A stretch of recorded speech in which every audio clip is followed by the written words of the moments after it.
Good evening, podcast fans. It's Do You Expect Us to Talk? And I am not the host, but I am one of them. It's Chris, and joining us as ever is David and Rebecca. Good evening, folks. And also a very special guest, Charlie Bridgen. Hello. Okay, so this is another charity. Sorry, I blanked there. Sorry, this is another charity commentary. So, what charity are we giving to this time? Okay, well, we cured cancer just before Christmas. Hopefully we can cure mental illness too. So we're going to cure mental illness, if that's the right term for it. I think that's the right term for it. There has been a donation made on our behalf to Mind, the mental health charity. So at least two of us are going to feel a lot better by the end of this episode. Yeah, it happens instantaneously, doesn't it? It just spreads out like a wave across the world. Everyone's going like, The person in question who donated lost a very good friend to an unrelated accident or illness, but this person throughout their entire life had been suicide attempts, severe depression, etc., etc. And it's a cause quite close to a couple of our hearts as well. So, yeah, Mind tonight. So, the film in question is the John Landis classic Coming to America. We've not gone with Crazy People starring Dudley Moore. Or One Flew Over the Cuckoo's Nest. Yeah, a nice sensitive It's like look. really. Misery. Other films involving mental health issues. Involving fucking fruitcakes are available. So yes, tonight is the John Landis classic Coming to America, part of the Trading Places cinematic universe. Yes. It really is. Yeah. They should have done a third one, shouldn't they? Just like randomly. But anyway, so as it's getting late, let's just crack on with it, shall we? So, Alrighty then. Right, so as ever, on 3, I'll press play, and we're all on 000, apart from Becca was on 001. 0001. I couldn't get it right the way it's back. Fine. Okay, so ready? 1, 2, and 3. There we are. We're starting. We're playing. Let's go. Let's watch Eddie Murphy back when he was good. His career's down the drain. Is it down the drain though, or is it just? I don't know. In stagnation. He needs to have like a reconnaissance, Matthew McConaughey style reconnaissance of his career. He did. It was called Bowfinger. Yeah, but what has he done Which since? is in itself. I mean, Lost Professor was kind of like a Renaissance novel, wasn't it? Really? Was it 20 years ago? Oh my god. Oh, Bowfinger will be 20 years next year. It was 99. Jesus. I thought this was incredible at the time. Look, they've gone right through the logo. Fun fact, folks. There you go, through the logo on this one. So what are our favourite John Landis films then? Thing is, you can't pin him. I was going to say you can't pin him down to one thing. An American Werewolf in London sprung to mind because I think that's the one film he's done that's utter genius. But if I had to put one in the player at any given time, I reckon Trading Places would be really high up the list. I would probably say Trading Places as well. I'm trying to think what else he's done. Obviously, there's this. Well, he did. He did the Blues Brothers, didn't he? He did the Blues Brothers. He did Blues Animal Brothers, House. Animal House. I'm less in love with Animal House than a lot of people. I don't dislike it. It just never really. I don't know. It's all right. He did a film called Schlock. That was his first film, which he did with Rick Baker as well. He did Kentucky Fried Movie, which had quite an effect on me when I accidentally saw some of it when I was about 6. Accidentally saw some of it. Because it's got a bit of filth in it. Parts of Amazon Women on the Moon as well. Yeah. And he did part of Twilight Zone, the movie, which should have ended his career, but didn't. Yeah. Luckily for him, it didn't. Oh, why? Is that where that accident happened? Yeah. Yes. Where he did some naughty things that he shouldn't have done. Baker. That ended up in the death of 2 Vietnamese children. Yeah. So that's a fun note fact. to start this in. That's a fun fact. Yeah, and they kind of Are But anyway. reminding you, listeners, of the impugning of John Landis's reputation is, may I remind you, all for charity. Charity. But Well, to be fair, Charlie, he's done worse things. He gave birth to Max Landis, so. Did he? I didn't know that. Well, not actually gave birth, but you know what I mean. But I'd still go with American Wealth as his greatest and Thriller. The Michael He did do Jackson the Michael video. Jackson video Thriller, yes. Oh yes, of course he did. That's a fun fact.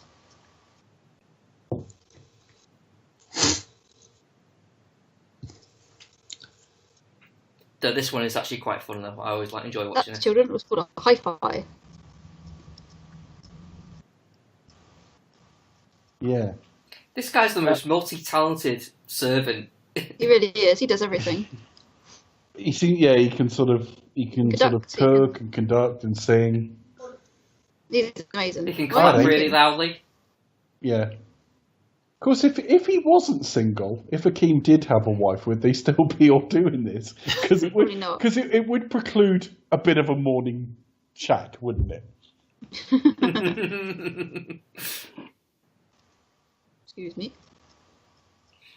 Well, the royal penis would be cleaning after that. Either that, or it's possible that the sound of the sort of violins would be a bit muffled. Nice soothing music after you're having it off. Yeah, all blocked out by her thigh. Most people just put a CD on to create some mood. He's got a fucking orchestra playing for him. Mood music. Yeah. Getting dressed just to go and have his dick washed. Might as well just. And also, his servants aren't wearing any clothes. Any clothes? Any They are. They are. They're wearing clothes. They are, but they're not wearing any shoes. You can imagine this being so tedious, though, having to do this every day. Oh yeah, imagine that, having your dick rubbed every morning. Oh, I'd just hate that, wouldn't you? 21st, bloody hell. Yeah, Eddie Murphy's about, 36? He's actually not 21 in this film. Shit. Actually, no, it's 30 years ago. He'd have been about 26, so late 20s. Ooh. Sorry, I'm just going to be quiet now. Ooh. Becca's just seen boobs. I can't say anything currently. There's boobs on screen. She's not washing him that thoroughly, is she? Although we think most of the work was going on under the waterline. She must hold her breath for so long. Why? Do you think his dick's an extensive process of cleaning? Well, I don't know. I mean, you don't know They how didn't long clean his she's been teeth that there. properly, did he? That's not very thorough, is it? No. Quick brush, and you're done. Mm. And I like the fact it's all different people for that as well. That person is just employed to do that bit. And this person is just employed to do Just that. employed to do that part. Yeah. Well-oiled machine. Good job if you get it. What was your job description? The royal. What sort of continuing professional development do you think you would request at your appraisal? We could progress from being the royal bum wiper to going up the body. To one who does the post-white polish. Yes, that's the one. Oh, Oh, that's just a perk of the job. yeah.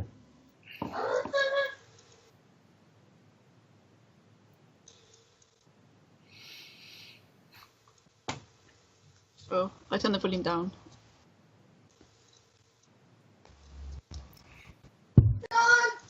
It tells you who they are.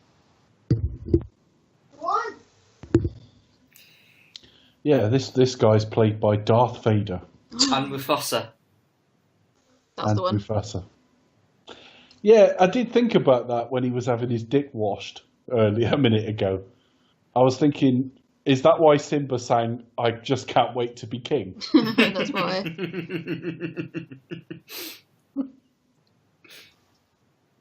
What was she in as well? The one who plays his wife. I've seen her in something else as well. Hang on. She was she was the captain in Star Trek 4, the Saratoga captain. That'll be what it is. First female captain in Star Trek. Madge Sinclair Yeah. died very young. That's a fun fact. Died at 57. Yeah. Quite sad.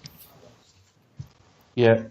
Captain Silver LaForge from the Next Generation, not from. Oh, okay. And she was actually in Lion King as well. Was she like Mufasa's wife as well?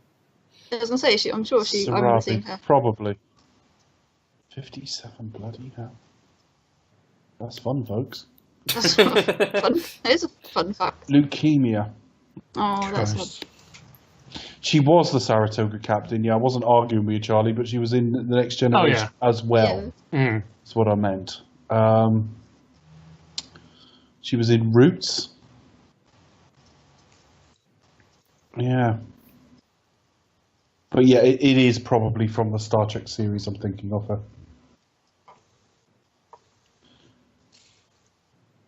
See, all the romance of the story that's coming up is slightly undermined by the fact that, like, they're a happily married couple, but he's still delighted that, like, he has sex with his washers.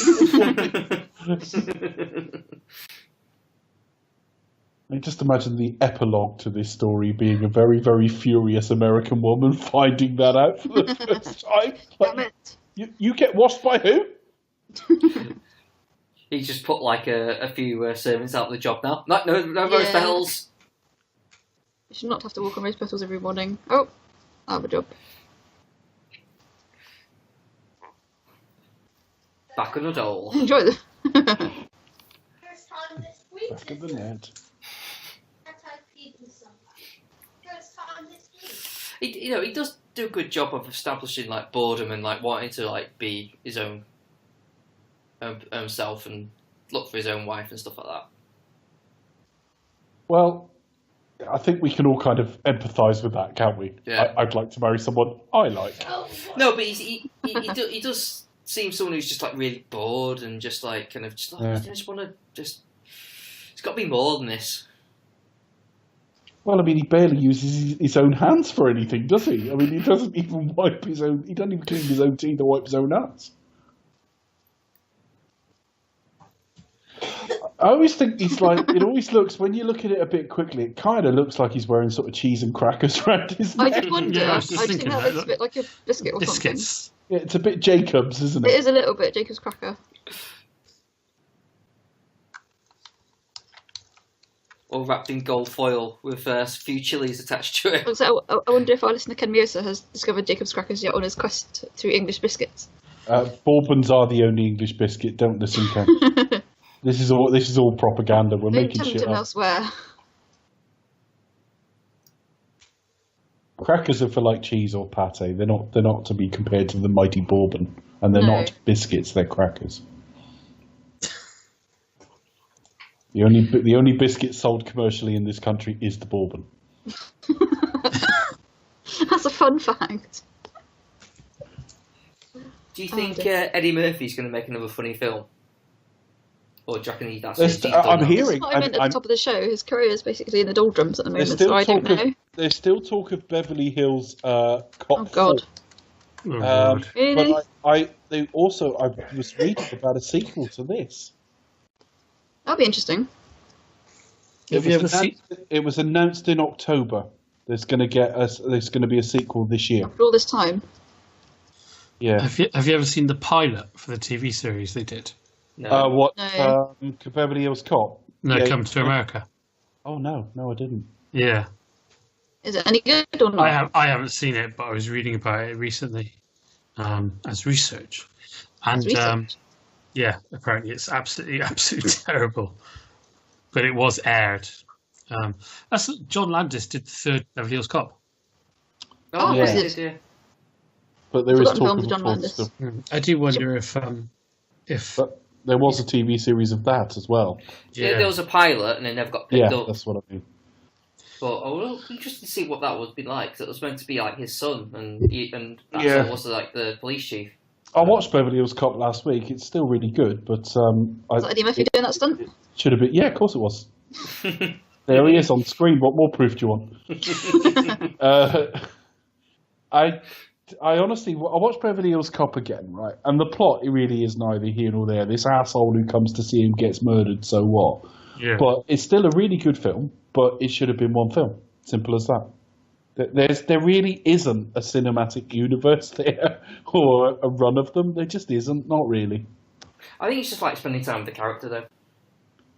So I think he's a really, really good character, even though it's by accident.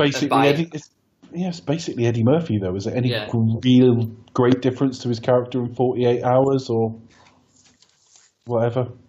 I don't know. I guess it's a good sort of idea to have like a cop that was like a young kid who came from like almost like a life of crime and chose to be a cop and then he's actually really good at his job as well as being a loudmouth. Yeah, the thing that made, I mean, it was another fish out of water film, which, I mean, yeah, in the 80s, they were a dime a dozen. I mean, especially when Star Trek was doing them. Yeah. And I think that's what made him special, that obviously he is like the street half kind of almost a criminal as well as a cop type thing, coming from that and then coming down. That's why I mean, that works for Trading Places as well. Yeah. In duplicate, so... I'm not knocking it. I think Beverly Hills Cop's a really, really great film. I'm just saying that I don't see it as really. I finished it, and the other two films were on now as well, and I just looked at it and thought, I don't really need to watch the other two. Yeah, you know, it's one film, and actually, in its details, that film isn't that special in terms of its plot or anything, but it's just a really, really great performance with good people surrounding him. I mean, he pretty much ad-libbed the script anyway, because like it was like a bare bones plot, because it was meant to be for Stallone, and it was and then so he left and did Cobra, basically took like all the set pieces and ideas for that and made Cobra, and then it was just left with like the basic premise, like blueprint of the story. Hired Eddie Murphy, he just like ad-libbed pretty much most of it. So oh dear. This all feels a bit over the top. Yeah. Oh really? Wonder what any woman I've ever met, they never sent that in front of her.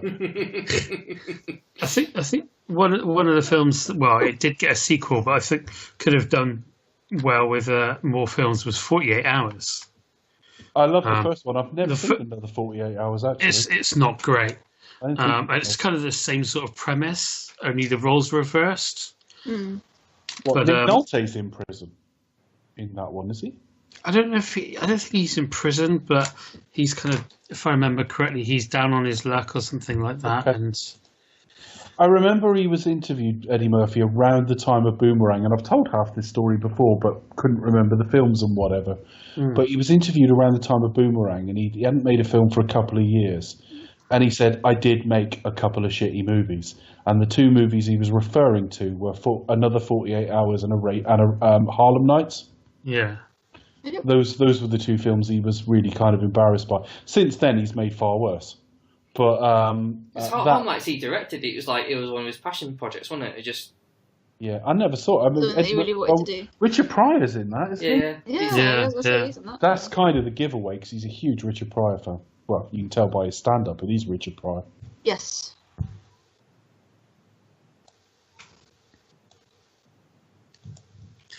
I wonder if he does one of those women as a dude. One of his sets, he did I can't remember if it's Raw Delirious. I think it was Raw.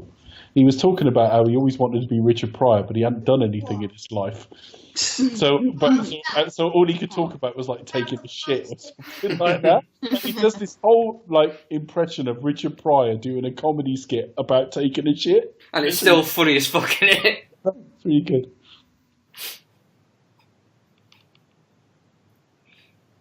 And this is a tough bit of casting. She got to cast someone who's beautiful enough to be like chosen for a future king, but like not so hot that when he goes, nah, you don't go, what are you doing? And you've also got to pull off this really lovely gold dress with that cracking entrance as well. She's your queen to be. It's all a bit too isn't it? Chris, when are you going on Britain's Got Talent? Why? Never. Oh, that's a shame. Completely Free from infection. Well, that's good to know. To use at your discretion. At your discretion. Your direction. That's the phrase that always like piques my interest on dating sites. Free from Complete infection. disease free. No, I can be used to your discretion. Oh, that's a high note. Dear, dear. Oh, and I like a glass of wine. Somebody.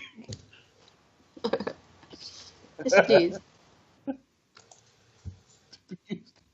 I never really noticed until I'd seen them written up as subtitles. I didn't realise how funny the lyrics to that song It's were. actually quite amusing. I'm still not sure about the cat drooped over it. Oh, dear. What the fuck's he got? Like, what's that crown he's wearing? Who? Very strange. Yeah, the king. Very odd crown. It just looks like it was Someone, made. he was taken for a Happy Meal earlier in the day. Yeah, it That's just kind of more Burger King sort of branding. His wouldn't royal it? garb is literally just things wrapped around gold, wrapped around gold wrapping paper or something. It's like something you like make it like in primary school, wasn't it? Hang on a minute. I Just a want to see what the budget of this was.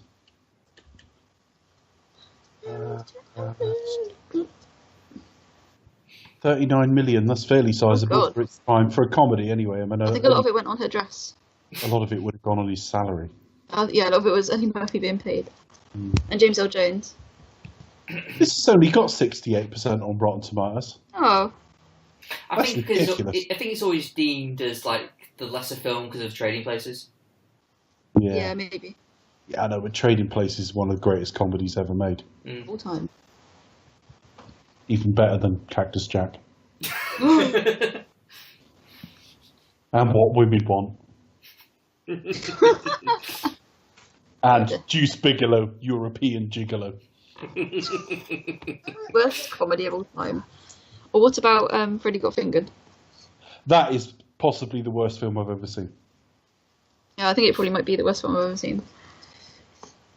Mind you, Juice Bigelow, Male Gigolo, as crap as it was, the bit where she fell asleep throwing the bowling ball was funny as a pratfall. I have not seen it. He went on a date with a narcoleptic. Dear.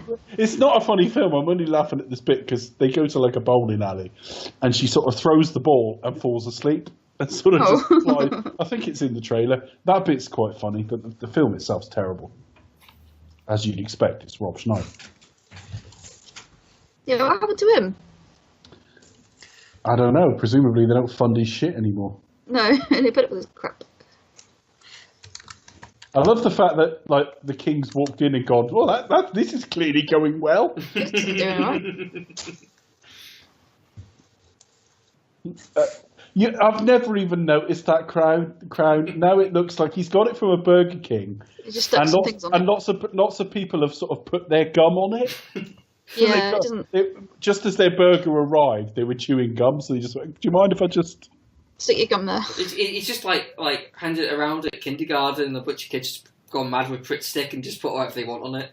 Mm. I always remember this shot because this is like being on holiday. Not so much the zebra running across, but when you go to like I don't know somewhere nice for a summer holiday or something, you go for Really a walk. warm climate and just nice stroll through like. It's lovely. I remember going on holiday to Mexico one time, and then the hotel grounds would look a bit like this. Obviously, minus the animals. And the Burger King hat.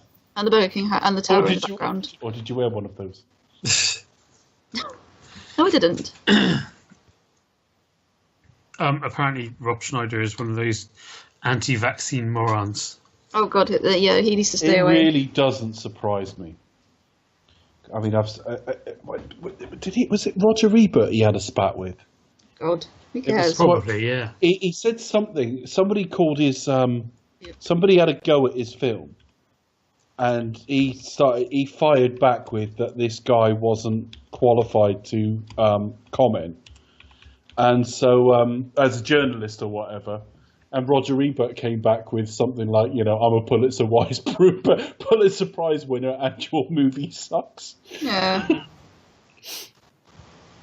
So your argument is invalid. It is a dumb thing. Of all things to say to any fucking critic, to Roger Ebert to say anyway. who you're not qualified to slate your film. Yeah. Patrick Goldstein, it was, who was the head of the film critic for the LA Times, and then once Rob Schneider. Yeah, Rob Schneider put an ad in the LA Times saying that he was unqualified because he'd never won the Pulitzer Prize. That was it. And then Ebert came in and then basically said that this guy had won loads of stuff. Yes. And by the way, I have won the Pulitzer Prize, and your movie sucks. You're an idiot. Yeah. Well, it's just a dumb thing to say, because a review's an opinion. So, like, I know, but the other thing is, right, they were arguing over Deuce Bigelow, European Gigolo. Right? That's got 9% on Rotten Tomatoes. That's not the film to go to bat over. he probably was really proud of it. I'm sure he is. It's probably his biggest. You should see how proud my son is when he just takes a shit. Yeah. Yeah, but his last shit got 24% on Rotten Tomatoes. Very popular in certain parts of America, that shit was. So they're off to Queens. See? Queens. Just fire Queen. They're flying on some stock, they're flying on some stock footage of a Concorde. Is that Concorde? It's stock footage of a Concorde, yeah. Yeah, it is stock footage of Concorde. You tell it's stock footage because. Do you know anybody who's flown Concorde? They took them out of service in 2003. They did. Terry Bramber sometimes rambles about it on Facebook. There is I know Branson wants to put a new version of it in service by about the next 8 years, something like that. Paid by the NHS, presumably. Yeah, presumably. Thanks for that. I'll spend that on a plane. You mean Richard Branson? Yeah. Yeah, I didn't mean Branson Pickles, did I? I misheard you. I'm sorry. Procter and Gamble want to build one. I've got some new earphones. I do apologise. Cross and Blackwell gonna start making cars. No, I've got some new earphones. Sorry, I misheard you. There was an article yesterday. There's a picture on there of a plane. I don't know if it's literally one of the Concords. There's one in Filton Airfield in Bristol near me, and I used to go to college in Filton, so I used to walk past it. Yeah. Did you feel really speedy when you overtook it? Fuck me. Make a nice sonic boom past it. Yeah, they think the replacement will do London to New York in 3 hours 15. But I mean, none of us would have ever gone on Concorde. It was about $2,000 a ticket each way, wasn't it? No, it's very expensive. Yeah. Yeah. And plus, also, I do like the travel anyway. I do like sort of just sit out and chill out on journey, but yeah, it's quite relaxed. Here we go with the stereotypical 1980s. We're in an urban area, so it's again, it's like Star Trek. Star Trek had this kind of music when. It was, yeah, it's a little bit. It's very much of that era, isn't it? Of that time. So, Laura Rogers. Legendary. All of a sudden you hear, freak out. Freak out. I mean, I love the idea that he's coming to some retro festival. I mean, if you decide to go to Queens, fair enough. But there's clearly been no research on where in Queens at all. No. They've just literally pulled up in the middle of a street. It might not be, no. Might not be Queens. Well, it's likely to be Queens, but which bit? What? Well, no, exactly. Which part of Queens, precisely? And he's wearing all his best, like, crackers and cheese. He must feel quite vulnerable.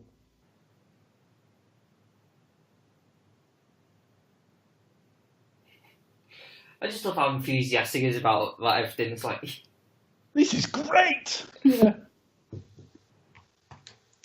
Mighty sharp. This film would only be about like 60% as good as it is without these barbers. Yeah. That's a young junior. I was going to say, recognise the man in the chair. Yes, there he is. Very early role. And that's a white guy blacked up there, but I can't think who it is. I think I said Clint Howard last time we talked. It's definitely not Clint Howard. I think it probably might be. But it is. It's not Clint Howard. Their voice is all wrong. But it's Arsenio Hall.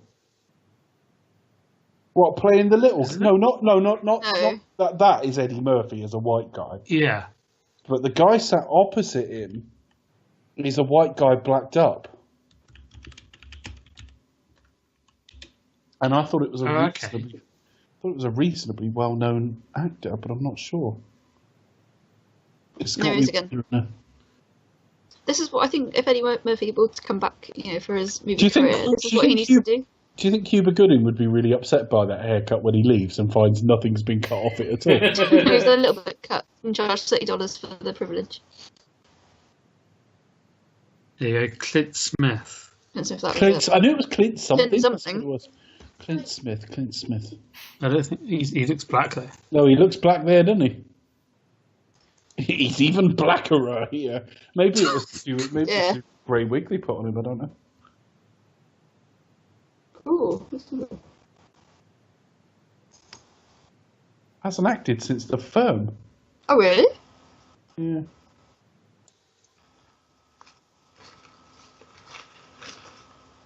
Oh, excuse me, sorry. Andy was in 48 Hours.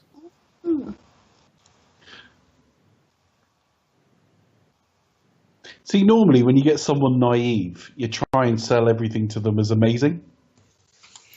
But, like, everyone's going, yes, this is a shit tip. Good luck. I think everyone's just accustomed to it in this area, though, aren't they? It's like, yeah, it's shit, who cares?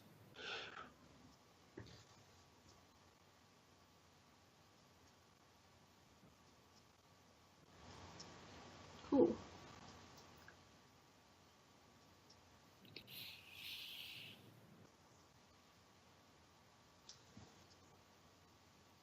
Dead air.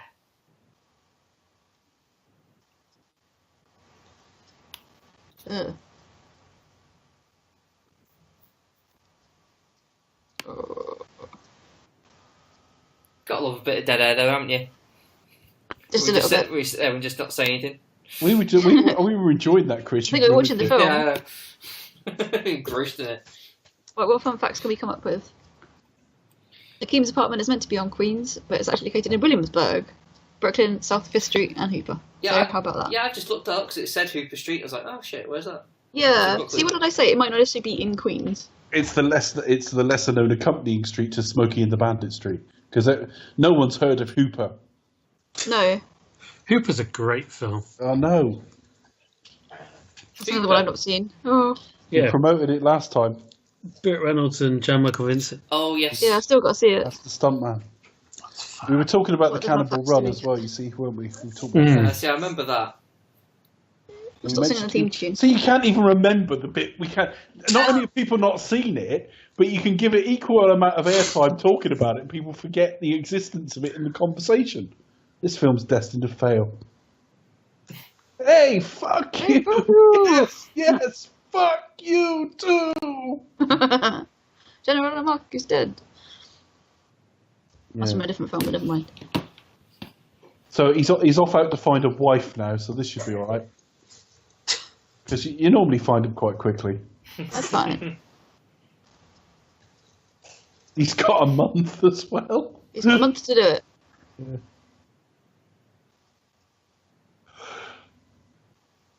Quite a nice tie. Oh wow. That's a very John Landis joke, actually. That's not unlike the dog going up and pissing on Dan Aykroyd. Yeah, that's quite funny. Why would you sell it to them? It's like, of all the people to try and sell that to. They probably just didn't realise they just left it there, didn't they? Mm. Oh, cool, free stuff.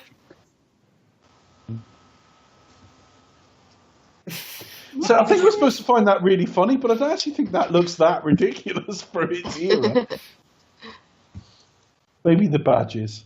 Yeah, the giant badge. Yeah, it's quite a big badge. So good they named it twice. Here we go. Here it comes. Here we Soul go. Glow. Very silence for Soul Glow. This is like the best advert ever. Bubble perm.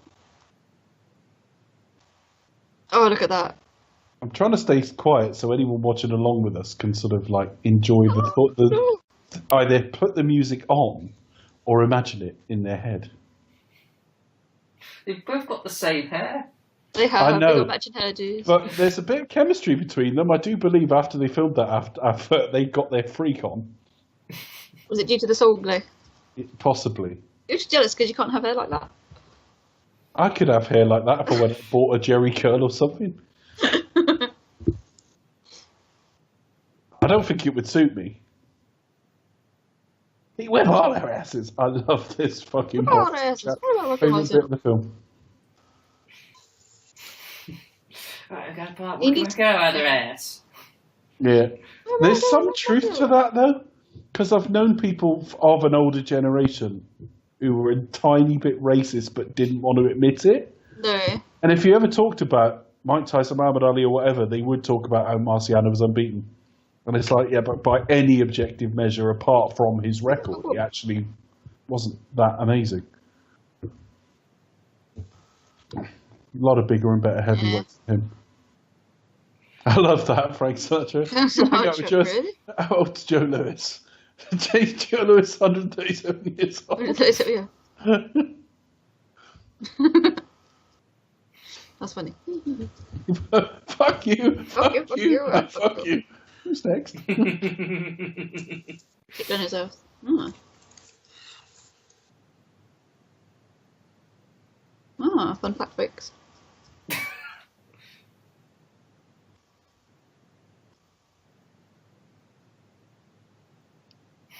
That's all glow. Soul Glow is a quality product. So that's good enough for Uhura. That's a tip. You just have to put berry juices in your hair to get really nice. Wash your hair in Robinsons. Juice and berries. Ocean spray. Your official non-alcoholic drink. Do you expect to talk? What? That's a rip-off.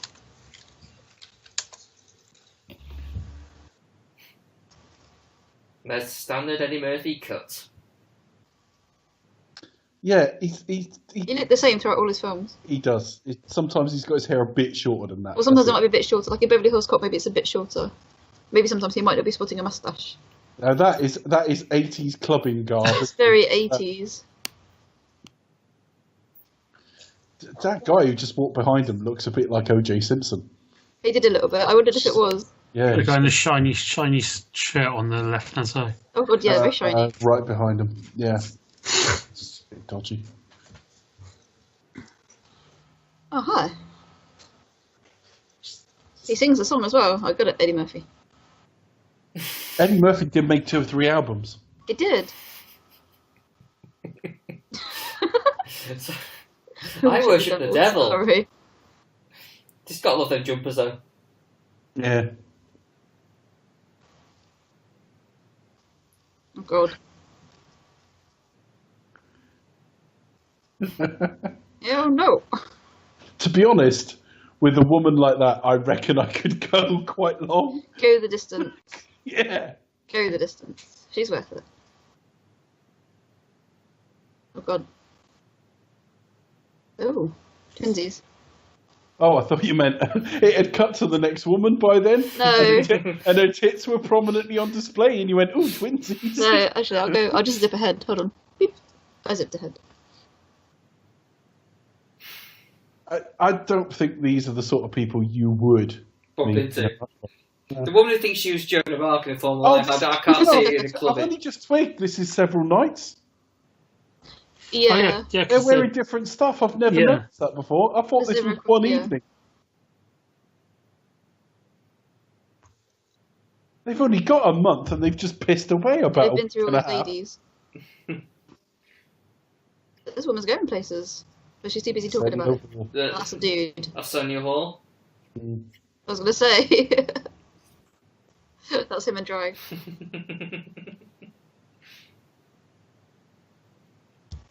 Fun fact. I don't. I mean, if you've got a month to find your bride, do you think you would even? And his hair's a bit longer as well. As soon as they walk over, you'd be like, "This isn't the one, is it?" You haven't got time to go. Let's see how this goes. No. Well, she looks mental, and I'm not remotely attracted to her. But let's see how it goes. Let's give it a go. She looks a bit mannish, but all right. A bit mannish. In fact, she looks like one of my best friends. And What's to talk about her mother? In fact, you two sisters, like.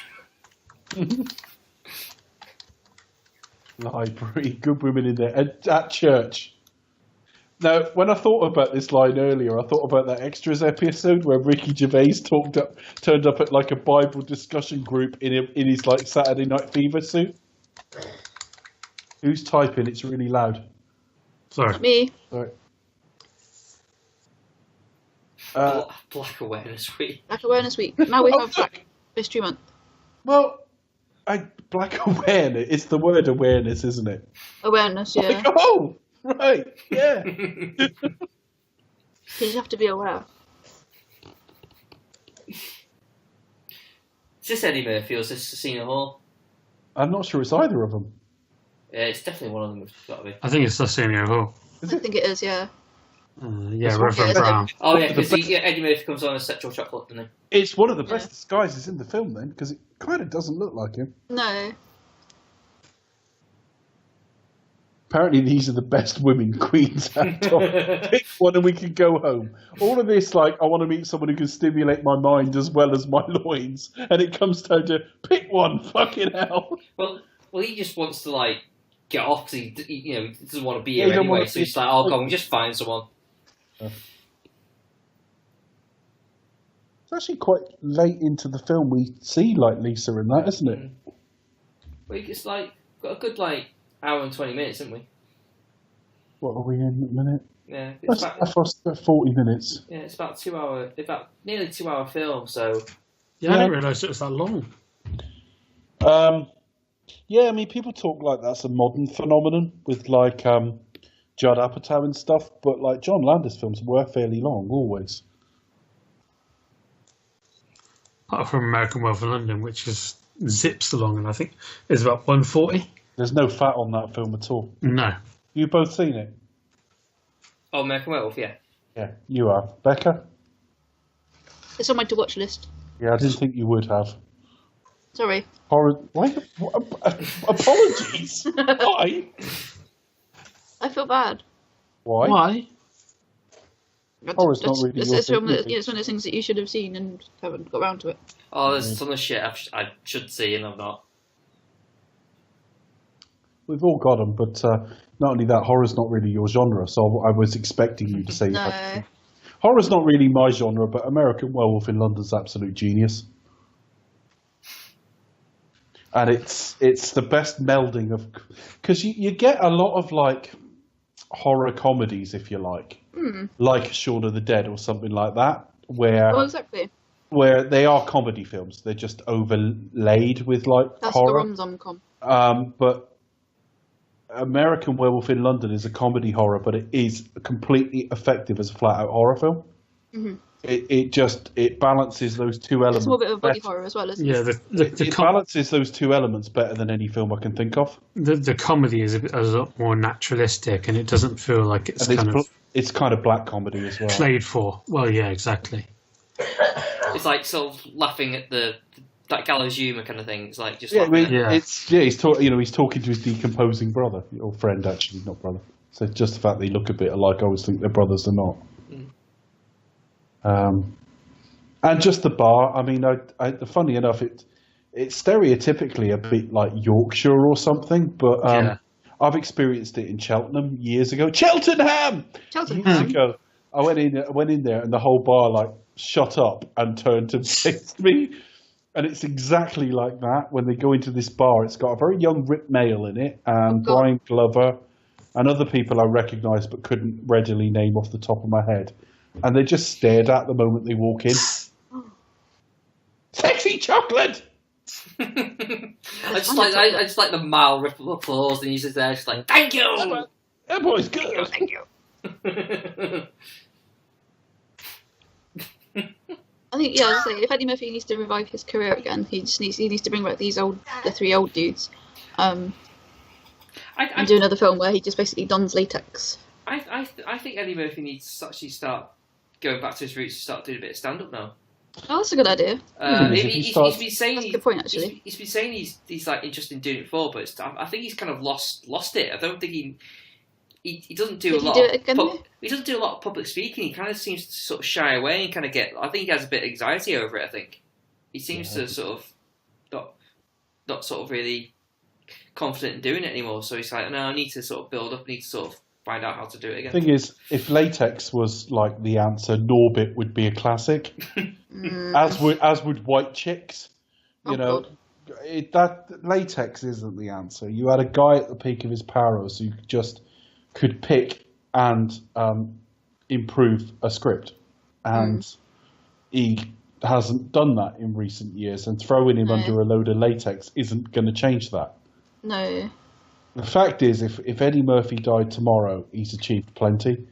It's just the fact that like the last few years have been a bit rough, to say the least. I sincerely hope now that he doesn't die tomorrow.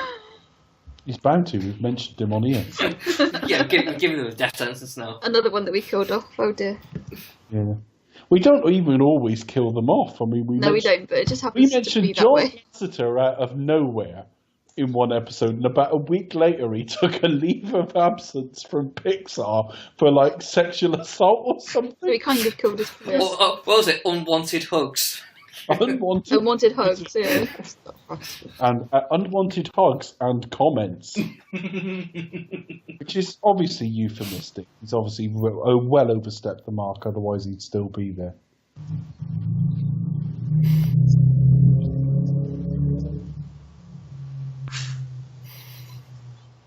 He throws in a ridiculous amount of money now, doesn't he, or something? Oh, yeah. Yeah. Yeah, like the lot. He's mesmerised because she believes the children are our future.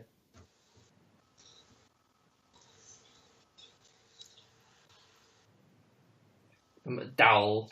It's funny because I was watching Robin Hood Prince of Thieves earlier for a podcast, and of course, the Morgan Freeman in that character is called Akeem.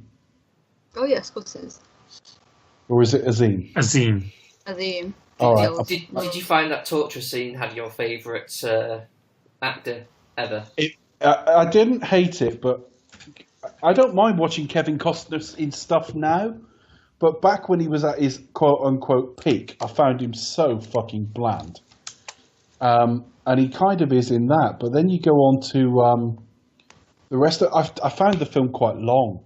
And it's like... it's 2:20, which is long-ish, but... Did you watch the director's cut, which is... No, I watched whichever one's on Netflix. It's for a podcast. And I got through it okay. It was fine. But just epically miscast. And yeah... Christian Slater is terrible in it. Really, really bad.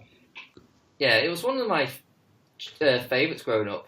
I can see why. I've actually wanted, ever since Robin of Sherwood in the fucking 80s on TV, I've wanted a decent Robin Hood. But what struck me, what's kind of funny, is like the Siskel and Ebert review all kind of gave it a bad review, basically saying how inappropriate it was, because it had an attempted rape in it. And it was just like, and I was like, you know what? That really, I did not even notice, even though I knew exactly what was happening. I never thought of it that way. The comedy rape scene. Well, he's actually trying to comedy, get it's just... the wedding vows done first, isn't he? Yeah. But even so, it'd still be rape. But I mean, yeah. But it's the fact that there's one shot where he's trying to open her legs. He forces her legs open. There is a shot where her legs has always seemed quite distasteful to me. That's pushing it. I did notice that shot. It's one shot, and it's like, oh yeah, that bit there. Yeah, but, I mean, the film's fine. Alan Rickman's even better in it than I remember. But yeah, the rest of the casting is a bit iffy. Yeah, it's quite violent as well. Yeah, I mean, the one who plays Little John's wife, I'm pretty sure it's her. I work with her ex-husband. Oh really? Came to fame. Yeah, he's married to a man now. All right. Also 1980s, Garfield. That's fun, folks. And big computers. And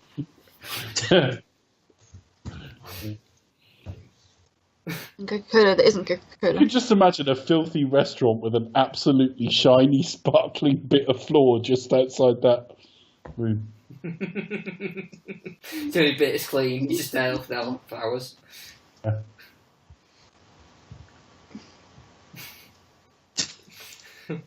See, the thing is, right, he's barely even touched himself ever. So how good would he be at touching a woman? Oh, God. I think he'd be crap at like talking as well, because he's like you wouldn't have interacted with anyone who's just like kissed his arse all the time. And what are his cultural references? Yeah. I think this is doomed to failure. I think we should switch this off. He's clearly going to get nowhere. Do you think McDonald's were involved in all of this? They must have been. I don't know. Haven't they actually got a McDowell's somewhere now? I don't know. Is that an actual thing? Like, No, well, it wasn't. It was a joke for this film. No, but yeah, McDonald's. Charlie's just saying there may be such a thing now. I thought they kind of done it as a joke. Oh yeah, I mean, if it was a joke, I mean, it's the sort of thing that maybe even that you could do with their permission. I don't know. Or maybe like McDonald's themselves just like launched one as a joke, like on the site. Because it was an actual McDonald's as well. That just sort of Oh yeah. They will have redressed a McDonald's. Yeah. Well, that's a high note. Yeah, I know. We learnt that from the episode where I tried to match it and failed miserably. Okay. Editing that made my fucking ears bleed.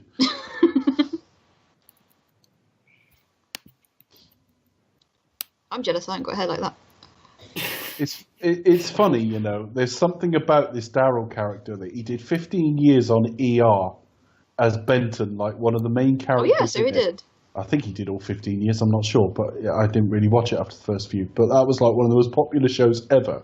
Oh. And yet he'll be known as the Soul Glow guy when he Forever he'll be known as Soul Glow, yeah. I'm absolutely convinced he'll be remembered most for this.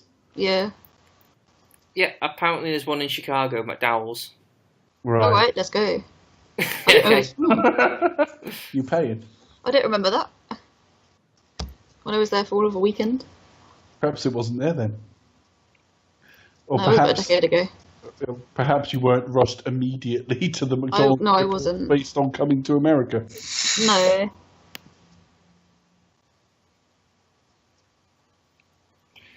See, right now, I've got to think about this woman here. I don't want to knock people's bad choices, but she's working in a store that is seemingly illegally ripping off another one, and she's dating someone who's clearly an arsehole.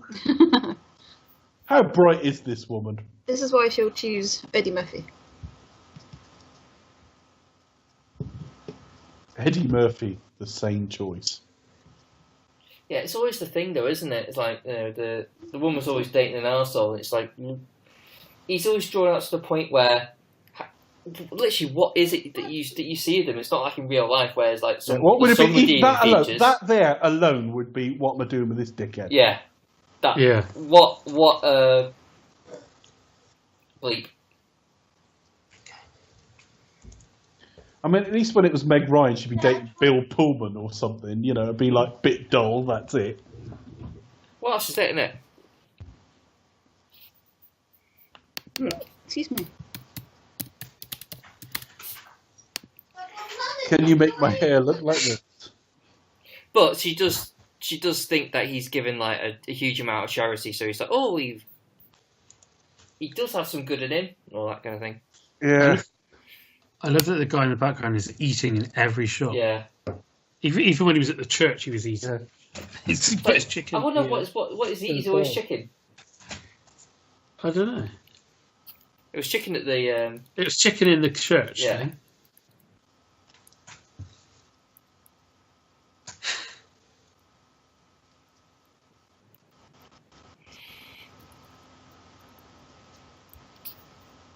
Cool.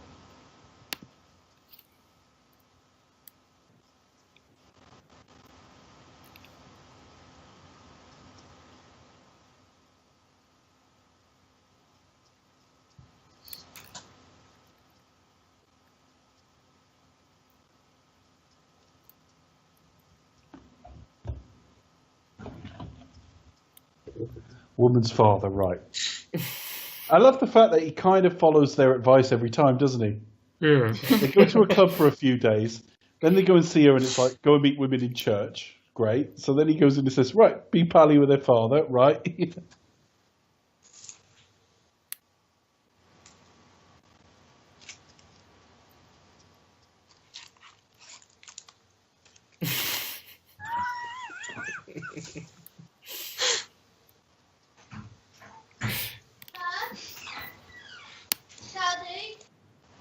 Imagine doing this to your boss now. Just be like, piss off, do some work. Yeah. Professional football contest. Or you should be like, you're sacked.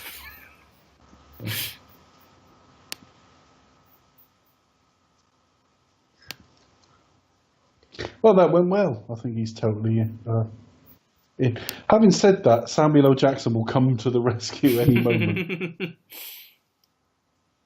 I've always said, like, if we could get him on the show for an interview, I would love to just ask him a question about this film, and then that's it.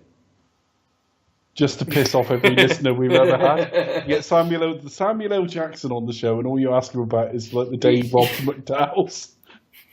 And then say goodnight.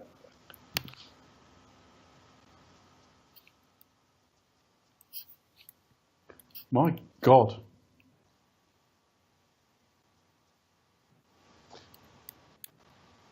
People certainly burnt more calories dancing in the 80s than they do now. Oh, yeah. Thank you. And the other thing is, she lives with her sister, who's an asshole. She makes poor choices in my Even that dog has soul glue. That dog's probably passed away by now. I know, but still.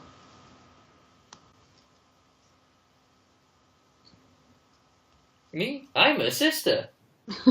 Stop She could boomer. be anybody. Oh. Yeah, excuse me. Yeah, it's a bit rude, isn't it, really? Just like, Yeah. oh, I've got a package for you, I'll just open it.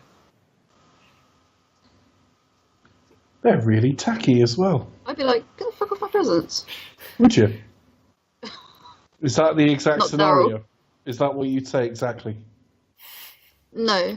No, didn't think so. I'd probably be a bit more cautious than that. Well, would you say, it's from Becca? Secret admirer, not Becca. Throw off the sound. They are really, truly quite hideous. Well, it could be worse. It could be like look like a bunch of cheese and crackers. Better than what she's wearing now.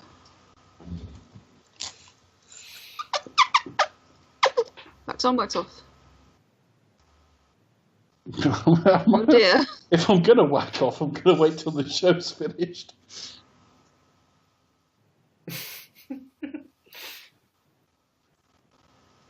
$500,000 bloody hell.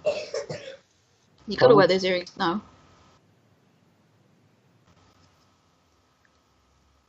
What, he paid $500,000 for them? Yeah. Fucking hell. They're horrible. I don't see his logic as well, because his whole idea is that she has to fall for me for myself and not my money. But yet my first move is buy a really expensive set of earrings. And he's still going to pretend to be poor to her. Yeah. Yeah. So basically he's just spunked that money away from her. Or just increase the possibility that it will throw her further into Daryl's arms. Yeah. That's an awful outfit she's wearing. Which one? The 80s, isn't it? The pink one is very 80s. The pink one's terrible, yeah. University nice. He's done very little research. You think even the Yes. flight research. from Zamunda, he could have done a little bit of reading and thinking about his cover story. Well, I guess they didn't have Google back in them days. No. Yeah. How did he get a visa to work there? With difficulty. All right, cheers. That's all I can tell you. Well, let's face it, the place is called McDowell's. I don't think they really care much That's about like Madison the Square stuff. Gardens. I've been there, it's very cool. Where's this? Madison Square Garden? Yeah, it's amazing. It's the 4th, isn't it? I think the Globetrotters were in town. They were just about to play, or they had played. Yes! They had played, Yes! so- In the face! In that post. What the fuck is Dowell wearing? Yeah. Style never goes out of fashion, Chris. What the hell is she wearing? And the funniest thing is, we sell jumpers like that where I work. But yeah, the thing is, though, what Eddie Murphy's wearing, you know, you could walk out in today and you wouldn't be sort of laughed at. Yeah, you Yeah. No. You wouldn't be like, look, anything special, but You might Let's keep get it on tapped today. up for like a reboot of like Highway or something, but yeah, but no one's going to give you funny looks, are they? No, they're not. They're going to think you're probably like presenting cozy chat shows by a log fire. Hello. Yeah, Madison Square Garden. I didn't. I drove past it literally. I didn't get to go in. I know it's the 4th. It's not the original Madison. It's not the original garden. No. Oh. That made me jump. Favorite part of the game. To be honest, look at that random kid just sat there looking really bored. Yeah, as much as we make fun of this is how most of the world responds to American sports. You know, this isn't unusual. It's a closed loop. Your sports over there, like fucking. Have you seen where's John Landis cameo? Have you seen him yet? I've not seen him. John Landis often cameos in his films, doesn't he? I don't know. I haven't come across him yet. I don't know where the "See You Next Wednesday" references in this film either. I can't remember where it comes. Because that's a reference in every film. It's the porn cinema in American Werewolf in London. They go in to see a film called See You Next Wednesday. In Trading Places, I think it's a poster on the door of Jamie Lee Curtis's like room or something. I don't know where it is here. It's the sort of thing where you'd see it in the hallway here or something like that. It's always just a little drop reference. It's a film he wrote as a student or something like that never got made. Mm-hmm. That's another guy who's been in quite a few stuff. I opened those cameras. I know, and I cannot place him. I can't think what his name is. He was in Die Hard 2. In fact, he was in ER. You're watching them, man. Which guy? The guy recognised him, you know. The guy who recognised him is quite a well-known. He's also directed the film. He did that Gridlock with Tim Roth and Tupac. Oh, really? And he's in that as well, yeah. Mummy doesn't like me words, so... But yeah, he's been in like sort of just load of random stuff. I recognise him from like a bunch of action films, so he's done that as well. For those of you listening who did overhear Charlie's wife say that they don't like rude words there, please be assured that Do You Expect Us to Talk will always like rude words such as bollocks, wank, and fuck. Yeah, that was not... thankfully not directed at us. Obviously, the McDowell's in Die Hard 2 as well, isn't he? He is, yes. Oh, yeah. Of course. He was in quite a few episodes of The West Wing as the sort of chairman of the Joint Chiefs of Staff. Yeah, John Amos. Pretty good career, John Amos. And he's sort of younger than he looks here as well, because he's not ancient now by any means. Well, yeah, considering this was a couple of years before Die Hard 2. Yeah.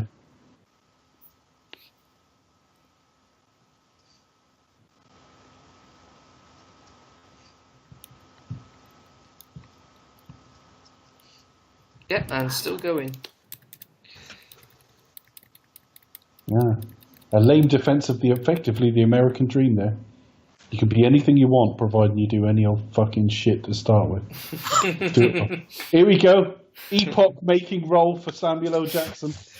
Oh, yeah, there it is. This is the role that Tarantino saw and thought, yeah. Thought, yeah, he's the man. We'd get him on and we'd say, so when you shot the scene in there, was that a real bullet? And if so, did you expect all that plaster to come down on you? Thanks for your time, Mr. Jackson. Well, Pulp Fiction does have a robbery in a restaurant. Does. So there we are. That's fun, Funny folks. thing is, I always thought it was makeup. Thinking about it, he was still addicted to, I think it was crack at this stage. Yeah. He got clean in about 1990, Samuel L. Jackson, so he is still using at this stage, and he doesn't look very well, does he? No. So his answer to all those questions was like, I don't know, I can't remember, I was fucked. I was fucking munching. so all your questions were just follow-up question then, Mr. Jackson. You've just used the term munted. That tends to be a very sort of English phrase. Where did you hear it? Was you doing an impression of me on the Coming to an America podcast where you suggested the answer I might give, and I thought, well, that's accurate, so I'll give it. And in fact, I'm saying now what you said then. This is weird. Thank you very much for your time. Look at that. Oh, there's a haircut. These rhinoceros piddle. That's great. There's a haircut behind. Is it Akeem? I can't remember which way round they are now. That look really, really weird. Looked like someone was wearing a big bagel on top of their head. Very weird. Actually, -5 degrees outside.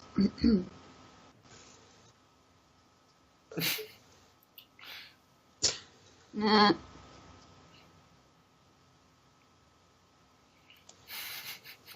Oh. See, if you had that's actually quite a dick move. Yeah. In fact, around to my house, yeah, you can work. Oh. As like a reward. How far through the month are they? I mean, they were about 8 days in the month before they said you can meet a woman in church, right? Unless they went home. Coming to America timeline. Unless they went home and got changed several times in that one night. He's only got like 30 days or something. We've got to be about 2/3 of the way through already, at least.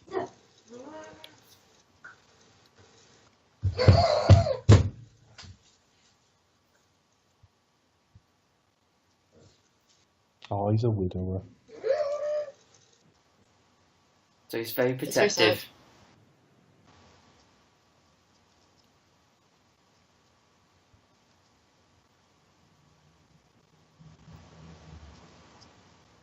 You're going to be so embarrassed when you realise how wealthy I am. And you boasted about your little fucking house. Cool. Doot. It's actually one of my favourite lines later when he says, like, no, when I mean someone who's got his own money, I mean he has his own money.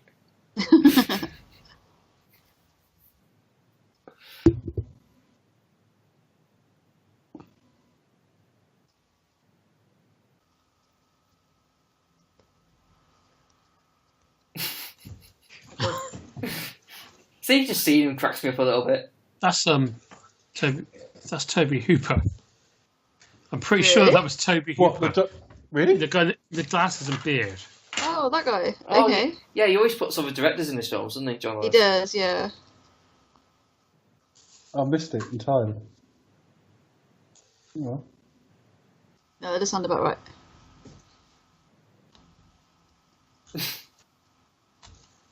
To be honest, I've never stopped an armed robbery once I had a coffee in my hand. Actually, that doesn't make sense because you actually use a cup of coffee to, like, sort of splash in their face. Throw it in his face, yeah. Yeah, that would have been useful. Yeah, but what if you're enjoying it? You can get another one. There he is. There's two people. Think it through, Chris. What are you going to drink when you're done saving the world? Our signature martini. Enjoy it. What if there are no egg whites available? Well, then you're screwed. You got to get our signature recipe sorted. Or undrinkable recipe. Yeah. I'll just have a bourbon biscuit and just be satisfied that I did some good in the world. They all have soul glue. You're not having any fucking bourbons. Oh, for custard cream. why not? Because they're mine. He can have a dry wine spritzer. Oh. He deserves a spot of alcohol after saving the store. A nice, refreshing dry wine spritzer. When he says make sure everyone's glass is full, what if they're in the process of drinking out of it? You have to like force the bottle in by their lips. Just slide it into the corner of the cheek and just put. Yeah.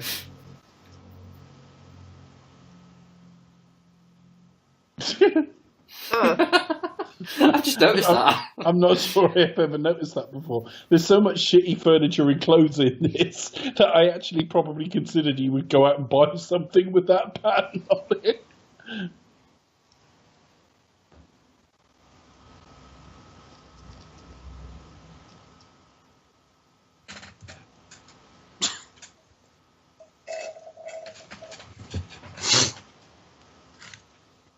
Going together for quite some time, meaning he's repeatedly shagged already. You might end up with her, but she has been repeatedly shagged by the heir to the Soulglow Empire. But again, what kind of lunatic is he? Because she clearly hasn't, right? So why would you? I don't even get his tactic here. What, like, sort of say, yeah, we're engaged without even asking her? Yeah. That's bound to go well. She's just going to feel like what a romantic. In fact, he's kind of like done exactly what Akeem wants to do in his own country, which is just have the father just delegate. Yeah, it's you're marrying. Well, yeah. having your own say.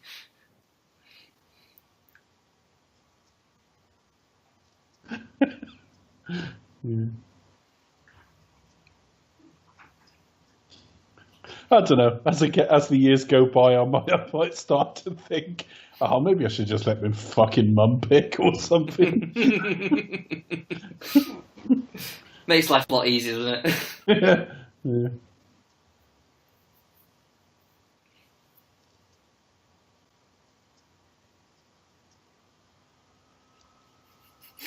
Surprise. So she argues with him, and his response is, "But baby, it's our engagement party." Smooth. A lot of women don't like being called baby, as I found out drunkenly a few times. It's all in the handling. Well, there's nothing wrong with my handling.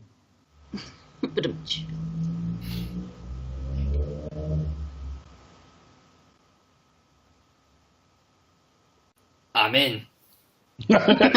Score. I can just imagine him being a bit Richard in bottom. Bingo! It bloody works! I can be loose. Oh, he said that. Oh, like that. Oh. Well, it's subtitles. Again, she's wearing some horrific earrings. I What's going haven't on seen here? it for a while. The camera was on her, and it said, "Okay, I can be loose." Yeah, there's obviously a timing issue. Yeah.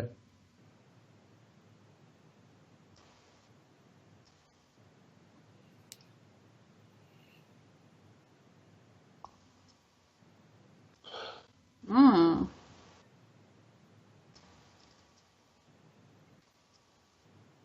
Thing is, right, it was meant to be her 21st birthday. His 21st birthday. How old do you reckon she's meant to be? Good question. I can always rely on you guys for some insights. I imagine they must be around about the same age. Yeah. But he just said like your first reaction is usually the correct one. It's like, is that wise advice? I mean, especially like in heat of the moment, snap decision stuff where you just think, ah. Yeah, I mean, firstly, also, I speak as someone who has frequently nauseated women in the early running. So, no, don't go with your first reaction. I might inadvertently charm you given enough time and booze. I mean, they might buy like sort of say if it was more like, oh, what your gut tells you, but yeah. But again, if you're around a woman, you don't necessarily want to rely on what your guts are telling you, because nerves can play a part.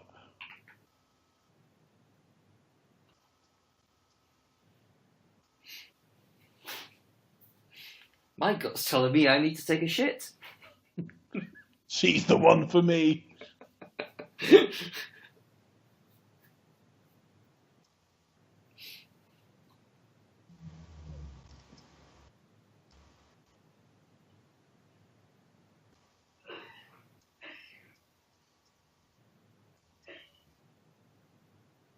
Washing the broccoli.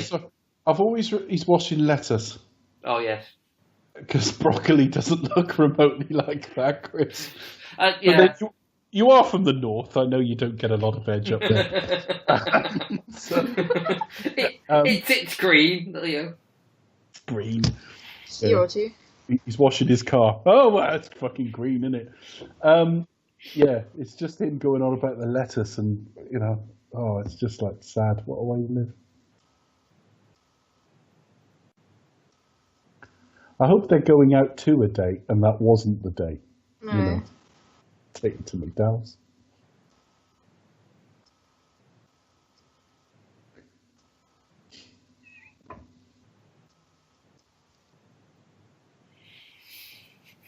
Hi, Teresa's a twat. And I don't want her. Can you not tell? Oh, that does happen occasionally in life when you're really, really into someone and you think they know, and then they'll like make a noise like that, and you go, "Oh shit, they don't even know." Okay.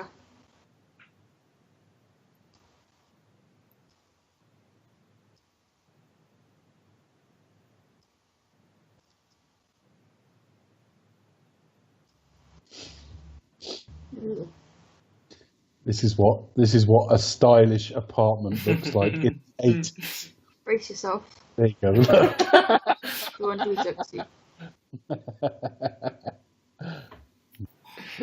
How's that possible to set up like a fucking I don't know. jacuzzi? It's a plumbing work going on. Right deep.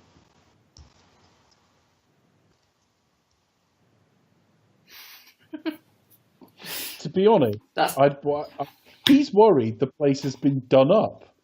I'd worry more if I took a woman back to my This is a great apartment. piece of trivia. If I took a woman back to my place and said, "This is going to be a wonderful evening," opened the door and then there was another guy in the hot tub, I'd be like, hello. This I will be think a I'd wonderful worry evening. what my intentions were. It is the most 80s apartment ever, though. It really is, isn't it? It's Look. probably one of the most 80s films ever.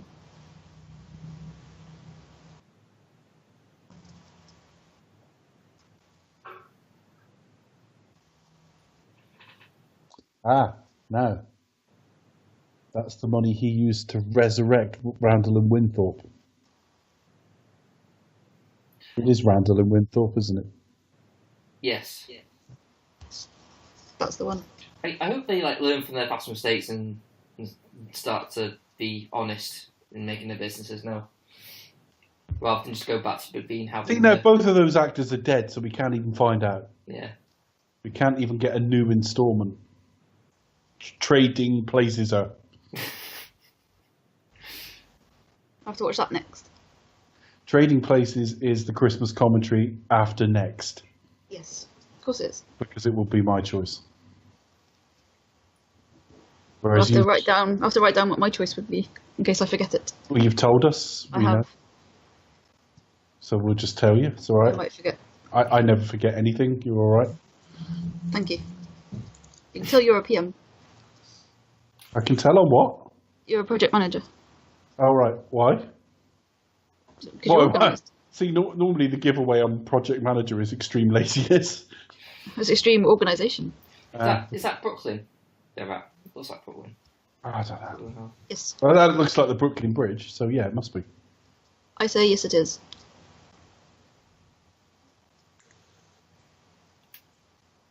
$1 million. Yeah, well, They could get an office. It points straight round at the Twin Towers. It's like, oh, well, is that implying they'll end up in there? I'm rich. This is brilliant. Mortimer. Where did I get Winthorpe? I look at Oh, Mortimer. was Winthorpe Dan Aykroyd's last name? Yeah, that was Dan That was Aykroyd. the yeah. There I it is. think it sounded right when I put the two names together, but I knew they were both in the film. Randolph and Mortimer, that was it. They're both passed away now. Oh, I'm pretty sad. Well, I suppose it's no surprise given it's 30 years ago, but I think Well, they yeah, passed away. no surprise. I think But they still. passed away a long time ago. So they were very classic actors. Look them up a minute. Yeah, it was Lewis Winthorpe III. Ralph Bellamy and Don Amici. Don Amici, I think, went later. Yeah, they didn't die very long after this. Don Amici was 85 and he died in 93. And Ralph Bellamy died 87, died in 91. Yeah, I mean, I remember I've seen Ralph Bellamy and The Wolfman and Ghost of Frankenstein and things like that. So, and that was like 1941 and things like that. And he was about 20, 25 in those. Yeah. So, yeah. Yeah. So yeah, actually, he'd been in his 50s back in the early 40s. Yeah. Yeah. Yeah, The Wolfman.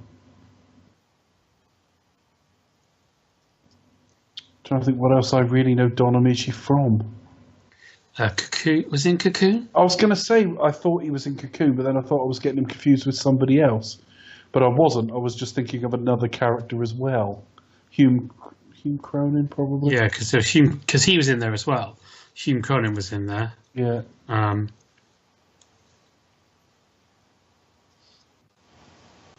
One of the characters was like ill until the effect of. Yeah, the alien. And I wondered if that was Hume Cronin. He might have been the one that was sick. Yeah. Can't remember now. It's been a while since I saw it.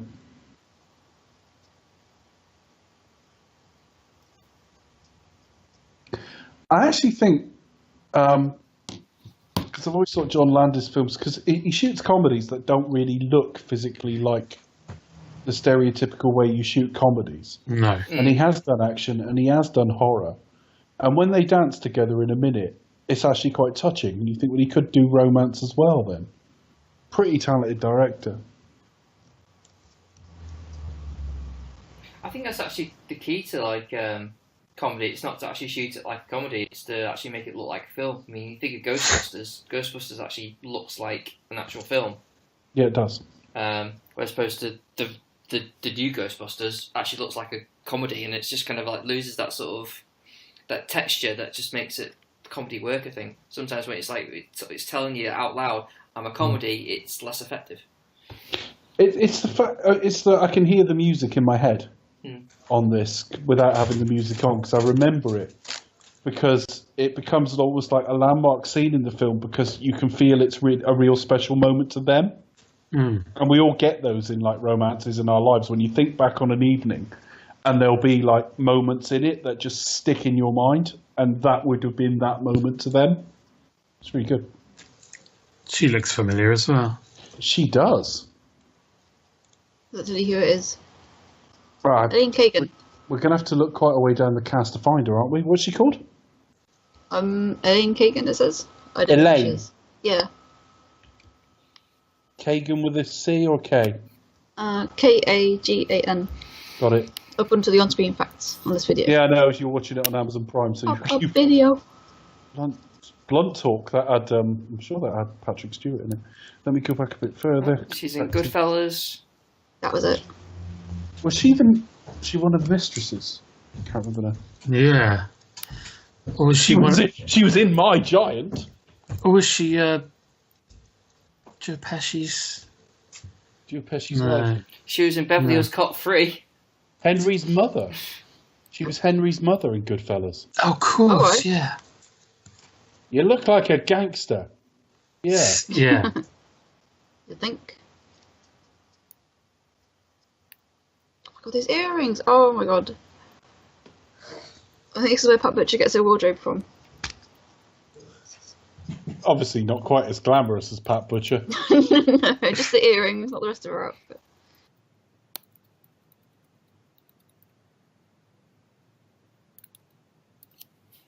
For people listening, Pat Butcher is a character from a UK soap called EastEnders, and she always used to wear ostentatious earrings.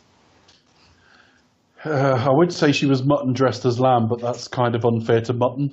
Yeah, a character always used to wear like bright blue like eyeshadow or something, and then invariably kind of like leopard print. She was a massively overweight woman of about 60 with overly sprayed short hair, dressed in the most tacky clothing you can imagine. It's quite a well. Like but then when you saw her in life, she was obviously very, very, very glam and everything. But her character was always kind of very wearing these bright clothing. And the backstory was she'd been this real man-eater for most of her life, and you just take one look and go, nah. Damn. Nah. Oh, he's used. I like that. That's just take some balls to that. I'm a prince, you know. General trivia: see Eddie how Murphy easy doesn't it drink is? alcohol, doesn't smoke, and the only drugs he takes is caffeine. Well, Chris. So see how easy it is? Just say you're a prince and... Yeah. That's it. So next time you go on a date, hi, I'm royalty. I'm a princess. Yeah, that doesn't work for us. No, just go for you guys. I'm the prince. I'm a princess. Of course you are, dear. That doesn't work. Of course you are, dear. Oh, the double clipping. I did just it. That's the photocopier. Don't put them there. Don't get water in the photocopier.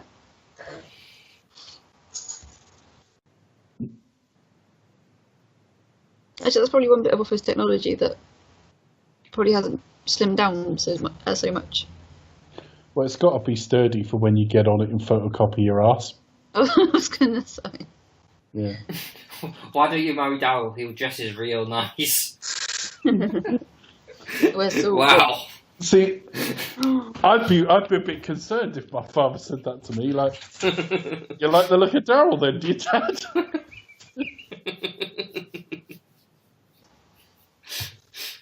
I guess it's quite interesting that this is kind of like the opposite of what 70 films were like in the 80s about attaining wealth and being obsessed with that. I mean, even Back to the Future.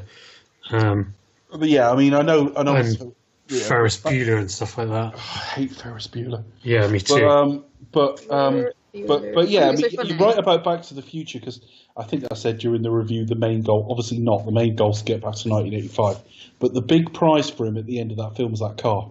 Yeah, and all of his family are now yuppies.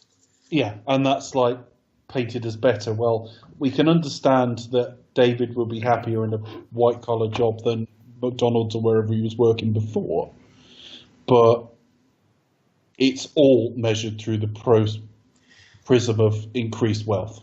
Yeah. Yeah, we're just being more successful and a better life for each But then other. but you're not wrong, Chris, and not only that, you've got 2 minutes at the end of a film to demonstrate they're doing better. How else would you do it? Yeah.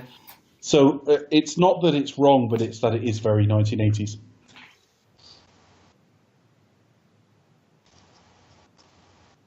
There were no drawbacks until very late in the decade. There were no noted drawbacks to the pursuit of wealth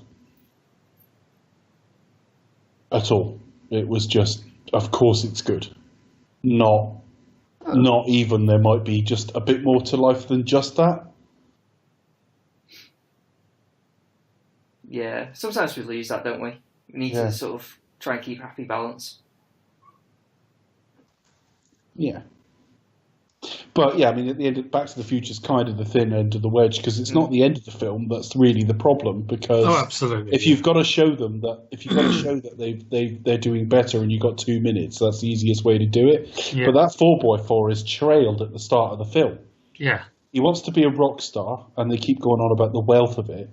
He's in his girlfriend's arms, and he's like, really, really happy with her, and yet he gets completely distracted by this car going by.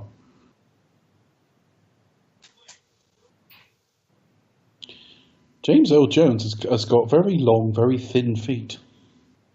Fun fact, though. I'm not quite sure how he gets himself properly planted for lightsaber fighting. By wearing some special boots. By wearing David Prowse. Oh. He's literally wearing stuff like Literally wears As a Mufasa. As a skin. He literally is wearing Mufasa right there. Yeah. Oh dear. Good. I hate that. He has gold teeth. I've only ever seen it once. I saw Lion King on like one of its earliest nights of release in '94 with my cousin, who was then like coming up on 5 years of age. Oh. So it was her first ever cinema visit. Oh. And I've never seen it since. I really like it. I think it's my favourite 90s Disney, that kind of era of Disney. Oh, no, I think I like Beauty and the Beast more. It's one of my favourite Disney movies. I think probably that's my favourite Disney. Mulan, which had Eddie Murphy in as well. It did, as the dragon. I've not seen Mulan. You've got to see it, it's really good. It's underrated. Yeah, I imagine I would like it if I saw it. This is why I want to do like Disney sort of Pixar, but I think, as you guys sort of think, well, it'll be one of those series that people will skip. I think I would struggle to do 17 weeks of it or whatever it's been. Oh god, no, we'd have to split it up, I think. Or do a select few. I wouldn't mind doing a bit of like Pixar, with Hitchcock, for but example, we'd I have to split don't that know up what, because it's so huge. yeah, I couldn't do all Hitchcock either, but we'd figure that out, and I've got an idea of what I'd like to do. It's not necessarily to mean that's what we'd end up doing. No. But with Pixar, I'm not even quite sure how you do it, because at the moment, if you did all Pixar, and we recorded every week without a break, it would take us like a third of a year, and that's just too long. Yeah, that's too much time. You'd have to. Most people who would listening wouldn't be that interested. No. Tell us if you disagree, listeners. You know, if there's a real demand out there for Pixar, then maybe. My son what? To be fair, though, to hear me pose that question, you will have had to have listened for three quarters of an episode of us talking about coming to America. So that's even assuming you've got this far. I'll pose it. I'll put the question on Twitter and see what people say. Yeah, go for it. Yeah. Do it in the middle of the night off some obscure account, though. I'll tell you what, James. Just in case people do demand it, you know. I'll do it tomorrow. James L. Jones got some real presence, though, hasn't he, when he's on screen? Oh, always. Well, he's about 87 now. I remember seeing it on one of those like True Movies or Christmas Movies, one of those channels. And it was one of those films, and I thought I'm just going to watch this just because it was James L. Jones, and it was quite a sort of sentimental story. But it was just, he's magnetic. Whenever he's on screen, you have to watch him. Yeah, I remember when I was younger watching Conan the Barbarian. I didn't make the connection because he was Darth Vader's voice. Yeah. But he's mesmerising in that film. But it doesn't sound like him when it comes out of Darth Vader, though. There's something about hearing the voice come out of his head and then hear it coming out of Darth Vader that it doesn't sound like the same guy. I do know what you mean, yeah.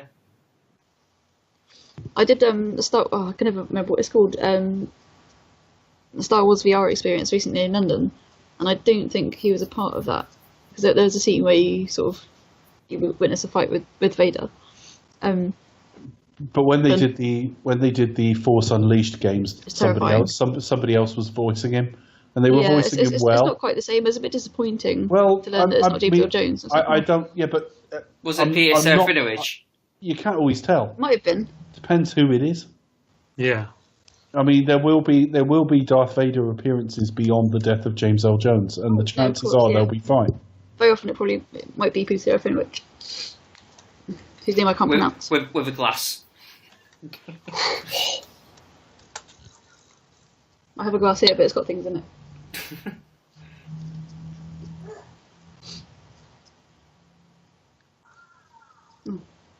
Did somebody already tweet about? So. Oh no. Oh, Zeus.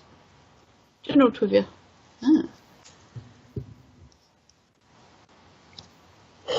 Excuse me.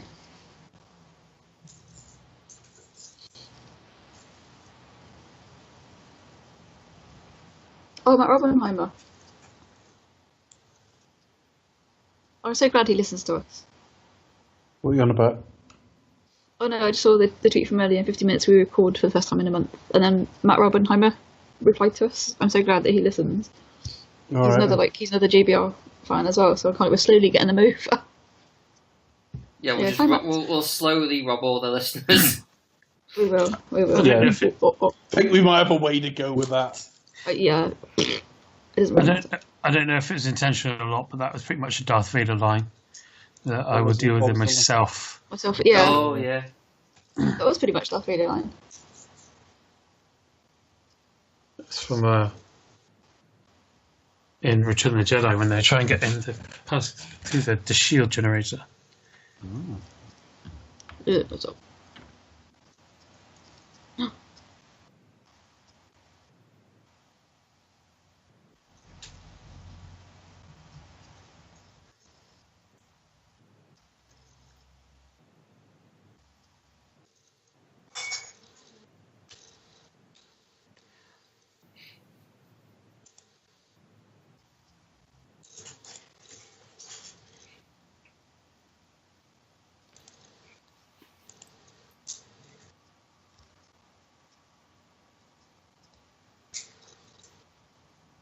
Fun fact, Eddie Murphy paid for the funeral of comedic inspiration Red Fox.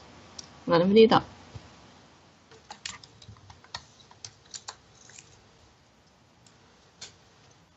Yeah, he was also in Harlem Nights as well. There's like a lot of old school comedians. Yeah, of course. Yeah, so that generation. I see, he loves him now he knows he's like fucking loaded. Yeah, that's it. All of a sudden wants to be your best mate.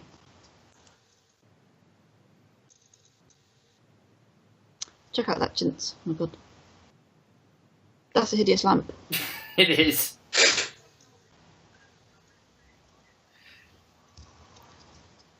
On a list of you only most get- 80s films, that's got to be it. Yeah, you only ever get that handed down rather. You never really buy it, do you? When I think No. of really 80s films, I think of films that have blaring starts to them. And the one that always comes to mind is Coming to America. Yeah, this is very much. Where yeah. you've got no, sorry, this is Coming to America. Secret of My Success. Where you've got like the start and it will be generic shots of like an American I've not city, seen. normally New York or something. And there'll be blaring, normally saxophone music playing over the opening credits. Sexy And sax. it is like overwhelming and it's just something so of that era. Breakfast Club's a bit like that, but again, it's got night blaring, but it is just very 80s in terms of like, the music and the fashion. Oh, not very nice. Good. Good, he's a twit.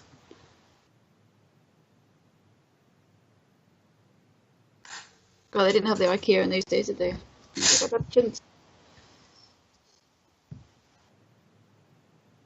Oh. It was all glowhead. Go and be on the R for 15 years. Poor Jehovah's Witnesses, they've been the butt of that joke for so long. They have. Although I did admit that I had some come around here the other day. Oh, you fell over. What did you do? Did you say no, sorry? I just said, yeah, I haven't got time, go away. I didn't say go away. Oh. I said sorry. He said, "Go away!" They must be amazed that everyone they go to see is either really fucking angry or really, really busy. I just don't have time. All these people they meet that are desperate to talk to them but just don't have the time. They're so busy. All these busy people. Apparently Prince was a Jehovah's Witness. Pardon? Prince was a Jehovah's Witness, apparently. Yeah, he was. All right. Didn't know that. Yeah. One of the reasons he was in a lot of pain from his hips and things like that, and he wouldn't have surgery or anything like that. Oh, for his, of okay, for his belief. Yeah. Yeah. Is it the Mormons where they do that and they don't believe in blood transfusions? Yeah, I think that's Jehovah's Oh, Witnesses. That's Jehovah's Witness. Yeah. It might be Mormons as well, I'm not sure. Yeah, I was going to say. I don't know from them, but.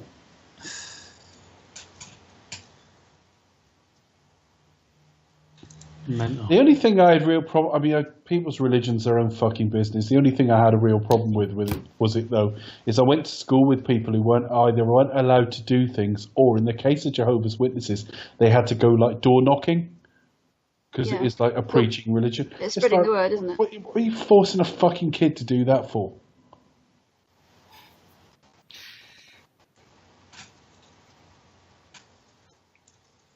Yeah, same as anything. I had to go to mass like every week. I fucking hated it. Did you? Yeah. Hardly the same thing, I know, but... Well, no, I didn't realise you were from a particularly religious background. Yeah, I did, but when I became like 16, it was like, you're of age to choose if you want to go. I was like, nope. Oh, what did you have to do? Were they disappointed? No, not really. I mean, to be fair, parents don't go week now anyway. Don't really go anymore. I'm glad you've been instrumental in dropping their standards. Oh, look who it is. No, I think it was I think it's general the church and just being twats. that did Yeah, that. well, So, I mean, I never knew that about you. That's interesting. That's the thing. I mean, I agree with Dave that I don't care what they do as long as it's not harming those.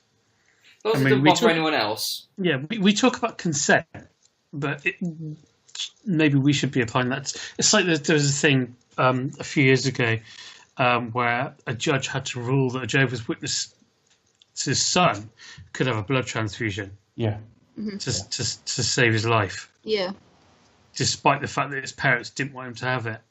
It's just when you hear phrases like, a Catholic child or a Muslim child. Yeah. There's no such thing. It's negated by the word fucking child. Yeah.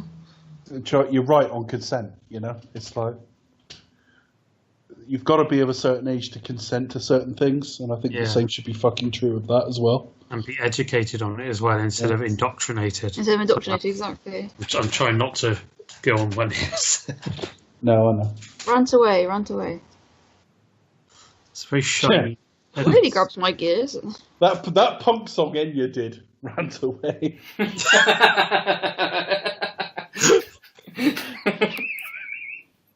Sorry. Yeah, it struck me as far funnier than it actually fucking was as well. It's just got this vision of Henry with a mohawk. You're so rant a rave, that's a rave, that's a rave. Yeah, but still looking like she's on the set of a Timotei advert. Yes.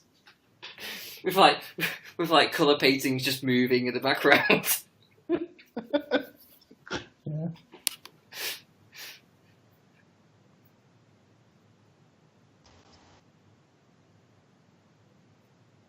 This is a heartwarming speech he gives here, I think.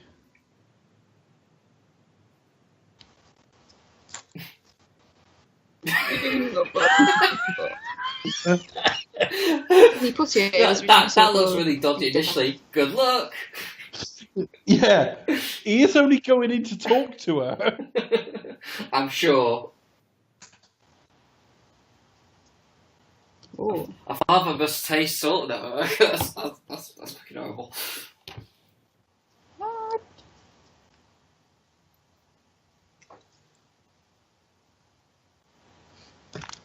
Someone should put this dialogue with a clip with Darth Vader. Any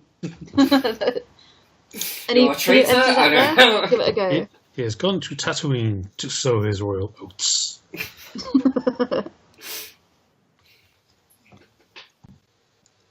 Oh, excuse me. Sorry, everybody.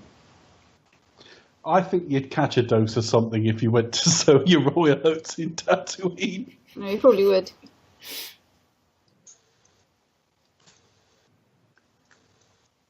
This film is really well cast, though. It really is. The casting that Lisa character is quite difficult.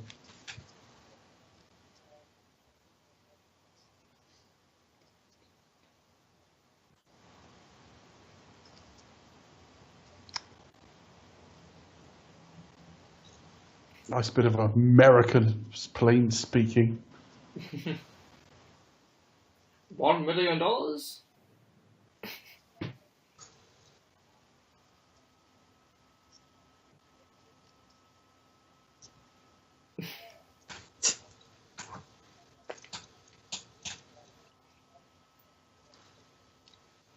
This is American Jack.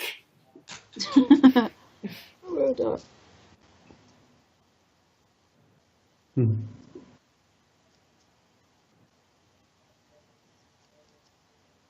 You just know his second daughter's going to go through about 5 marriages as well, don't you? And that dog will slowly regress into successors that fit in handbags.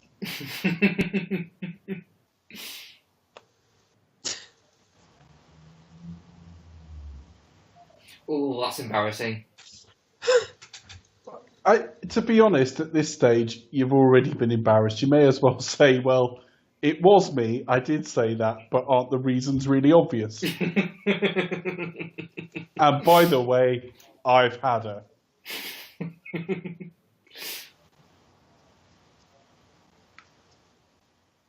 Yeah, but it's fair. You had a good time, right? Right? Yeah, everyone enjoyed themselves. Everyone was consenting. I mean, it's fair. You consent to a Admittedly, lie. one of them didn't know what they were consenting to, but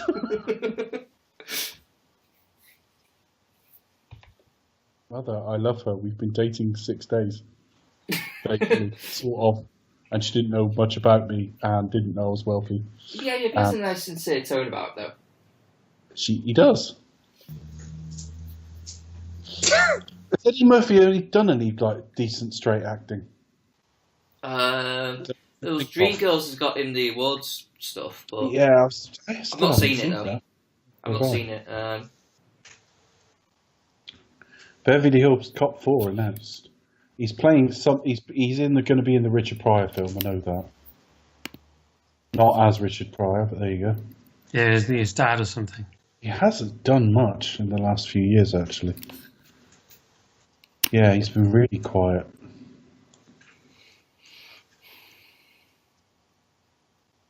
But it is all comedy. I can't really, apart from Dreamgirls, which I haven't seen. Have you seen that There's a new film, Mr. Church, that's been out for a while, but obviously I don't know about that. Some of 48 Hours was quite straight. I mean, he was doing some of the comedy stuff, but it was still quite straight compared to a lot of his stuff, really.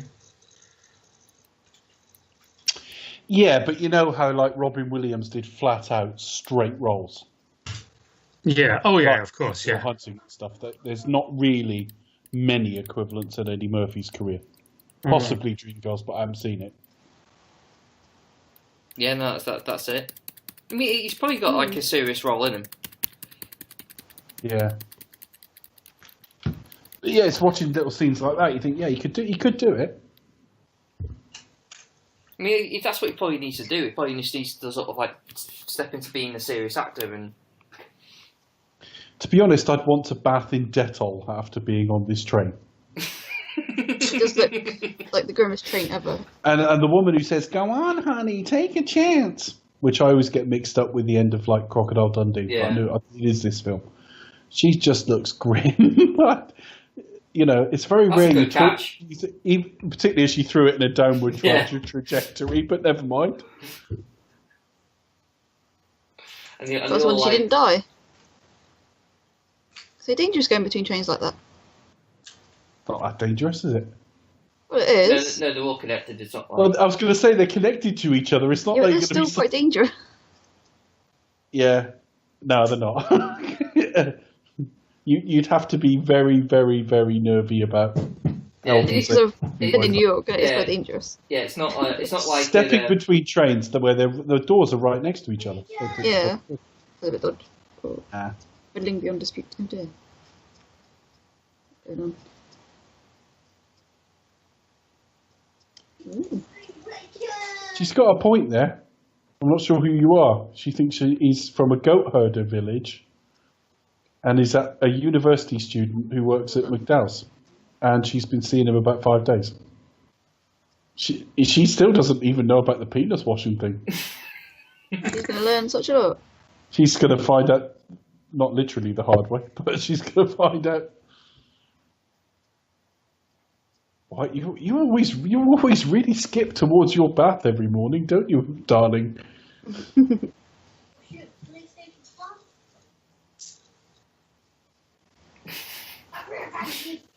Does that make it official then? That's how you do it. That's why not many people have given up their crowns, because you've got to fly all the way to New York and jump on a graffiti train. That is grim. You don't see graffiti like that anymore. You just don't. I don't know if it's CCTV or planning of towns and things like that now, but you just see so little graffiti comparatively now. When I was a kid, it was everywhere. I think it was like it's kind of like a trend, isn't it? And I know people go, yeah, graffiti can be art too. It can, but it very, very rarely is. Nice to see you next Wednesday. Wednesday, there it is. It is normally like a film poster or something. Yeah, graffiti when it's just like a drawing of a penis. Yeah, when it says "suck my big cock," that's not art.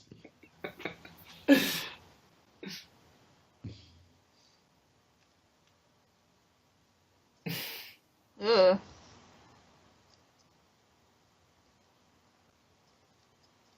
Oh yeah, see you next Wednesday.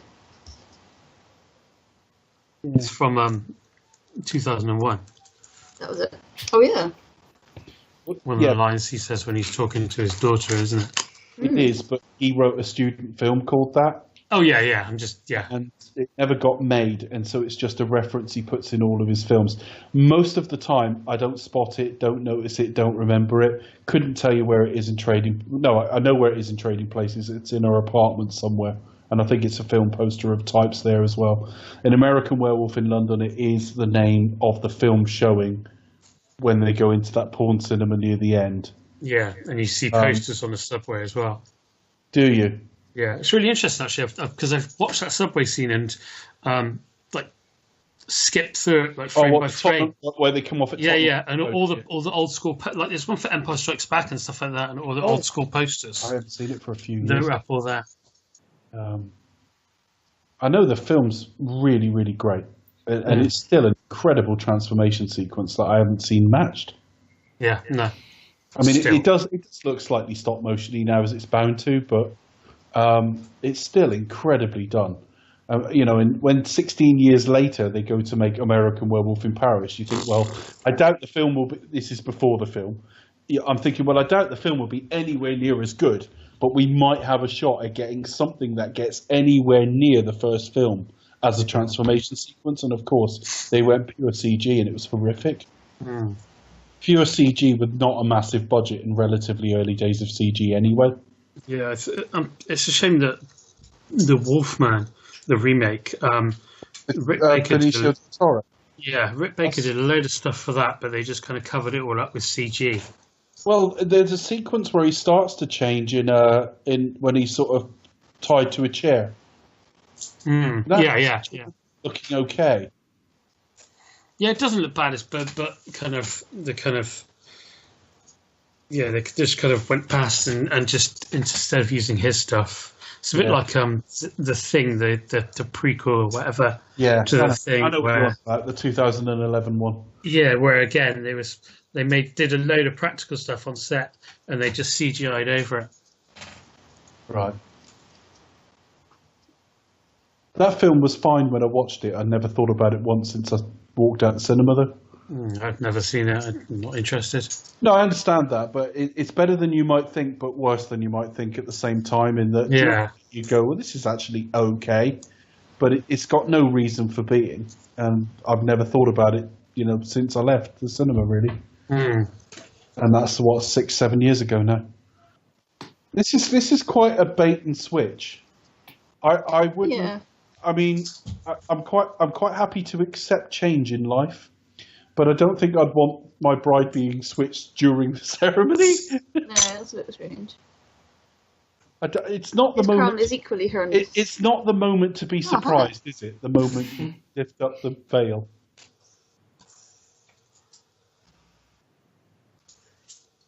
Yeah, his crown is pretty bad too. It's only helped by being slightly smaller.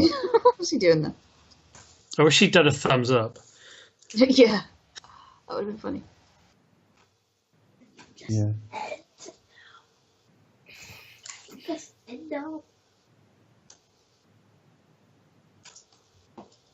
People don't kiss like that at real weddings. No.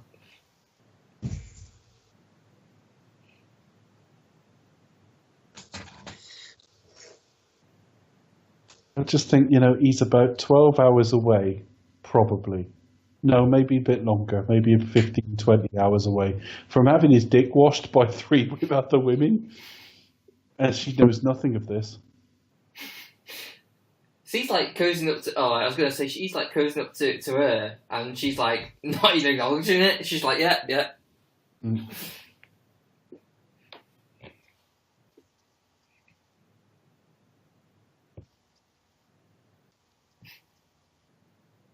Nah.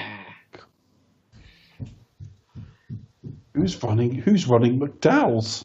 Do you think that guy on lettuce has had another promotion to cover this? Probably. Yeah, I wouldn't be surprised. James L. Jones. Long may he continue, because he's getting old now. He's getting on. Long may he carry on. Hopefully we didn't kill him off. To be fair, he's one of those that, like, if anything happens to him nearby, we can't blame ourselves. He's quite old. Yeah, it is Arsenio. It's like how long has Stan Lee got? How many more Stan Lee is cameos? 95 now, and he was in hospital last week. Something to do with a heart arrhythmia or something like that. His wife only died a few months ago, which is, they can't go on forever. Any of them. No, I know. Garcelle Perverse. I didn't say Garcelle Perverse. She was in NYPD Blue, one of those girls, but later, years later, might have been in ER as well. I still don't know the name.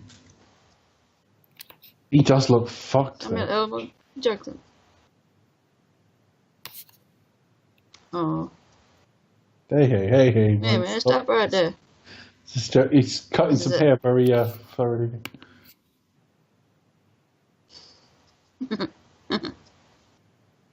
looked like it said Clint Smith there. It does. Clint Smith. Not Cunt Smith. No.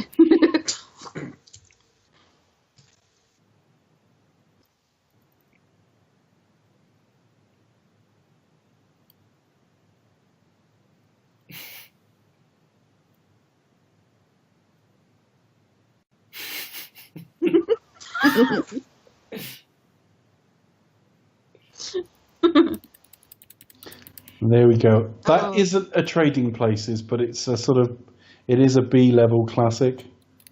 It's a really good film. Yeah, it's like it's one of those like sort of firm favourites you used to watch when you were growing up. It's always been there. It's in Eddie Murphy's top half a dozen, I'd say. Oh yeah. Yeah. Kinky girl. And so there we are. So that's Coming to America. So, we'll continue to talk to you through the credits, listeners. We don't want you to feel lonely.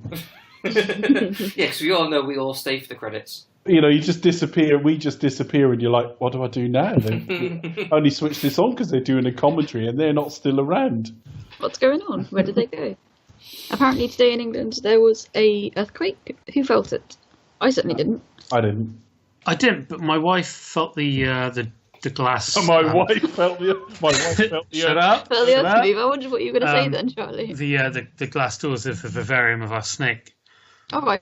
Shake. Oh, so did any of your animals? I didn't feel it. I didn't feel it at all. I did read that all of Wales felt it, which I think is a bit of a sweeping statement, really. No, I did think of you, Charlie. I was like, I wonder. Yeah, because apparently it was South Wales was like the epicenter, with a lot of people in Bristol and Gloucester.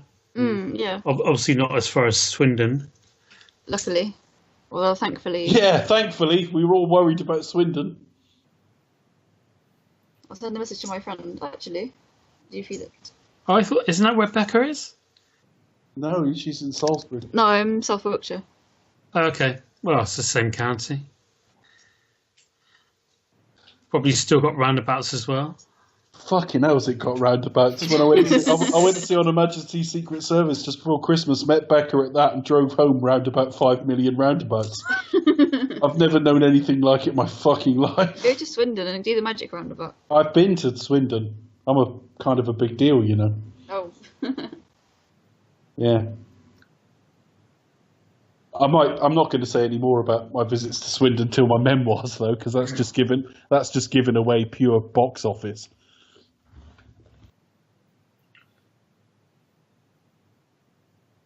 So what's going to be our next commentary? Do we know? Depends what anyone pays for. But actually, our next commentary is our next episode. But that's going back to the Tarantino series then. Yes, we'll be going back into Tarantino. We've decided to ease back in. That, We've had a break, so we're going to ease back in with a commentary and do From Dusk Till Dawn. There we are. Yeah.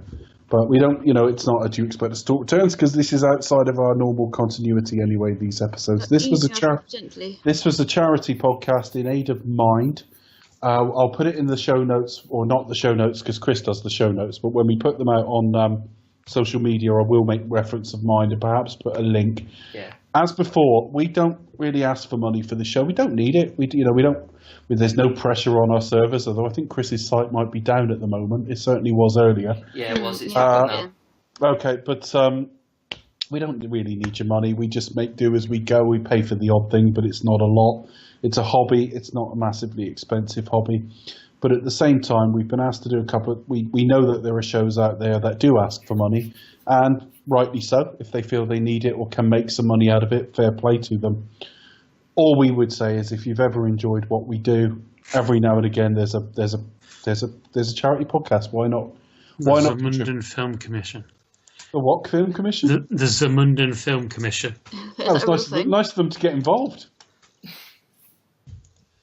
Yeah. That's how a lot of their films get financed, Well, I suppose if their Prince was involved. Hang on, but the persons and events are fictitious.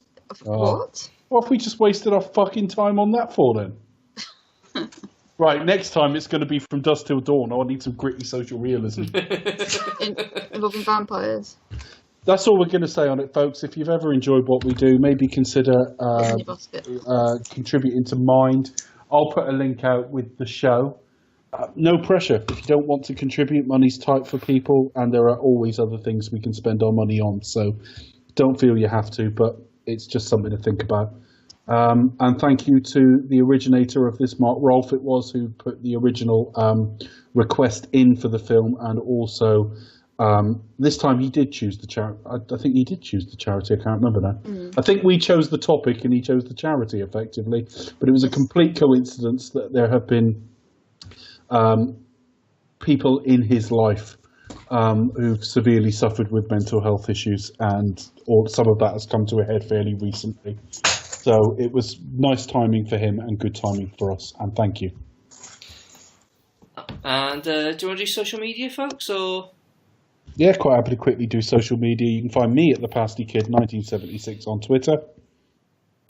You can find me at Simonshots on Twitter, where you can find the link for the podcasts at simonshots.co.uk. Charlie, where can we find you? You can find me on Twitter at Movie Drone. You've also started doing a film score of the day, have you not? Yes. I'm happy that you wanted to plug that. Film score of the day, let's say if you go to Twitter and follow Film Score Day, that's the thing I do where I just pick a film score of the day. And I've noticed it's 1 minute to 11 and I haven't done one yet today, so whoops. Yeah. You can have You've day got a off, valid it's fine. excuse. Obviously my planning is amazing. And if you want to follow us, you can on Twitter at Expect Us to Talk. And I think that's it. So that's it. And the next podcast will be, as Dave said, From Dusk Till Dawn. And then we'll go back into Kill Bill with Tarantino. And then I've forgotten what we do after that, but yeah, we'll see. We'll figure Part it 2, all out. probably. Yeah. I don't know what we'll be doing, but I bet it'll be marvellous.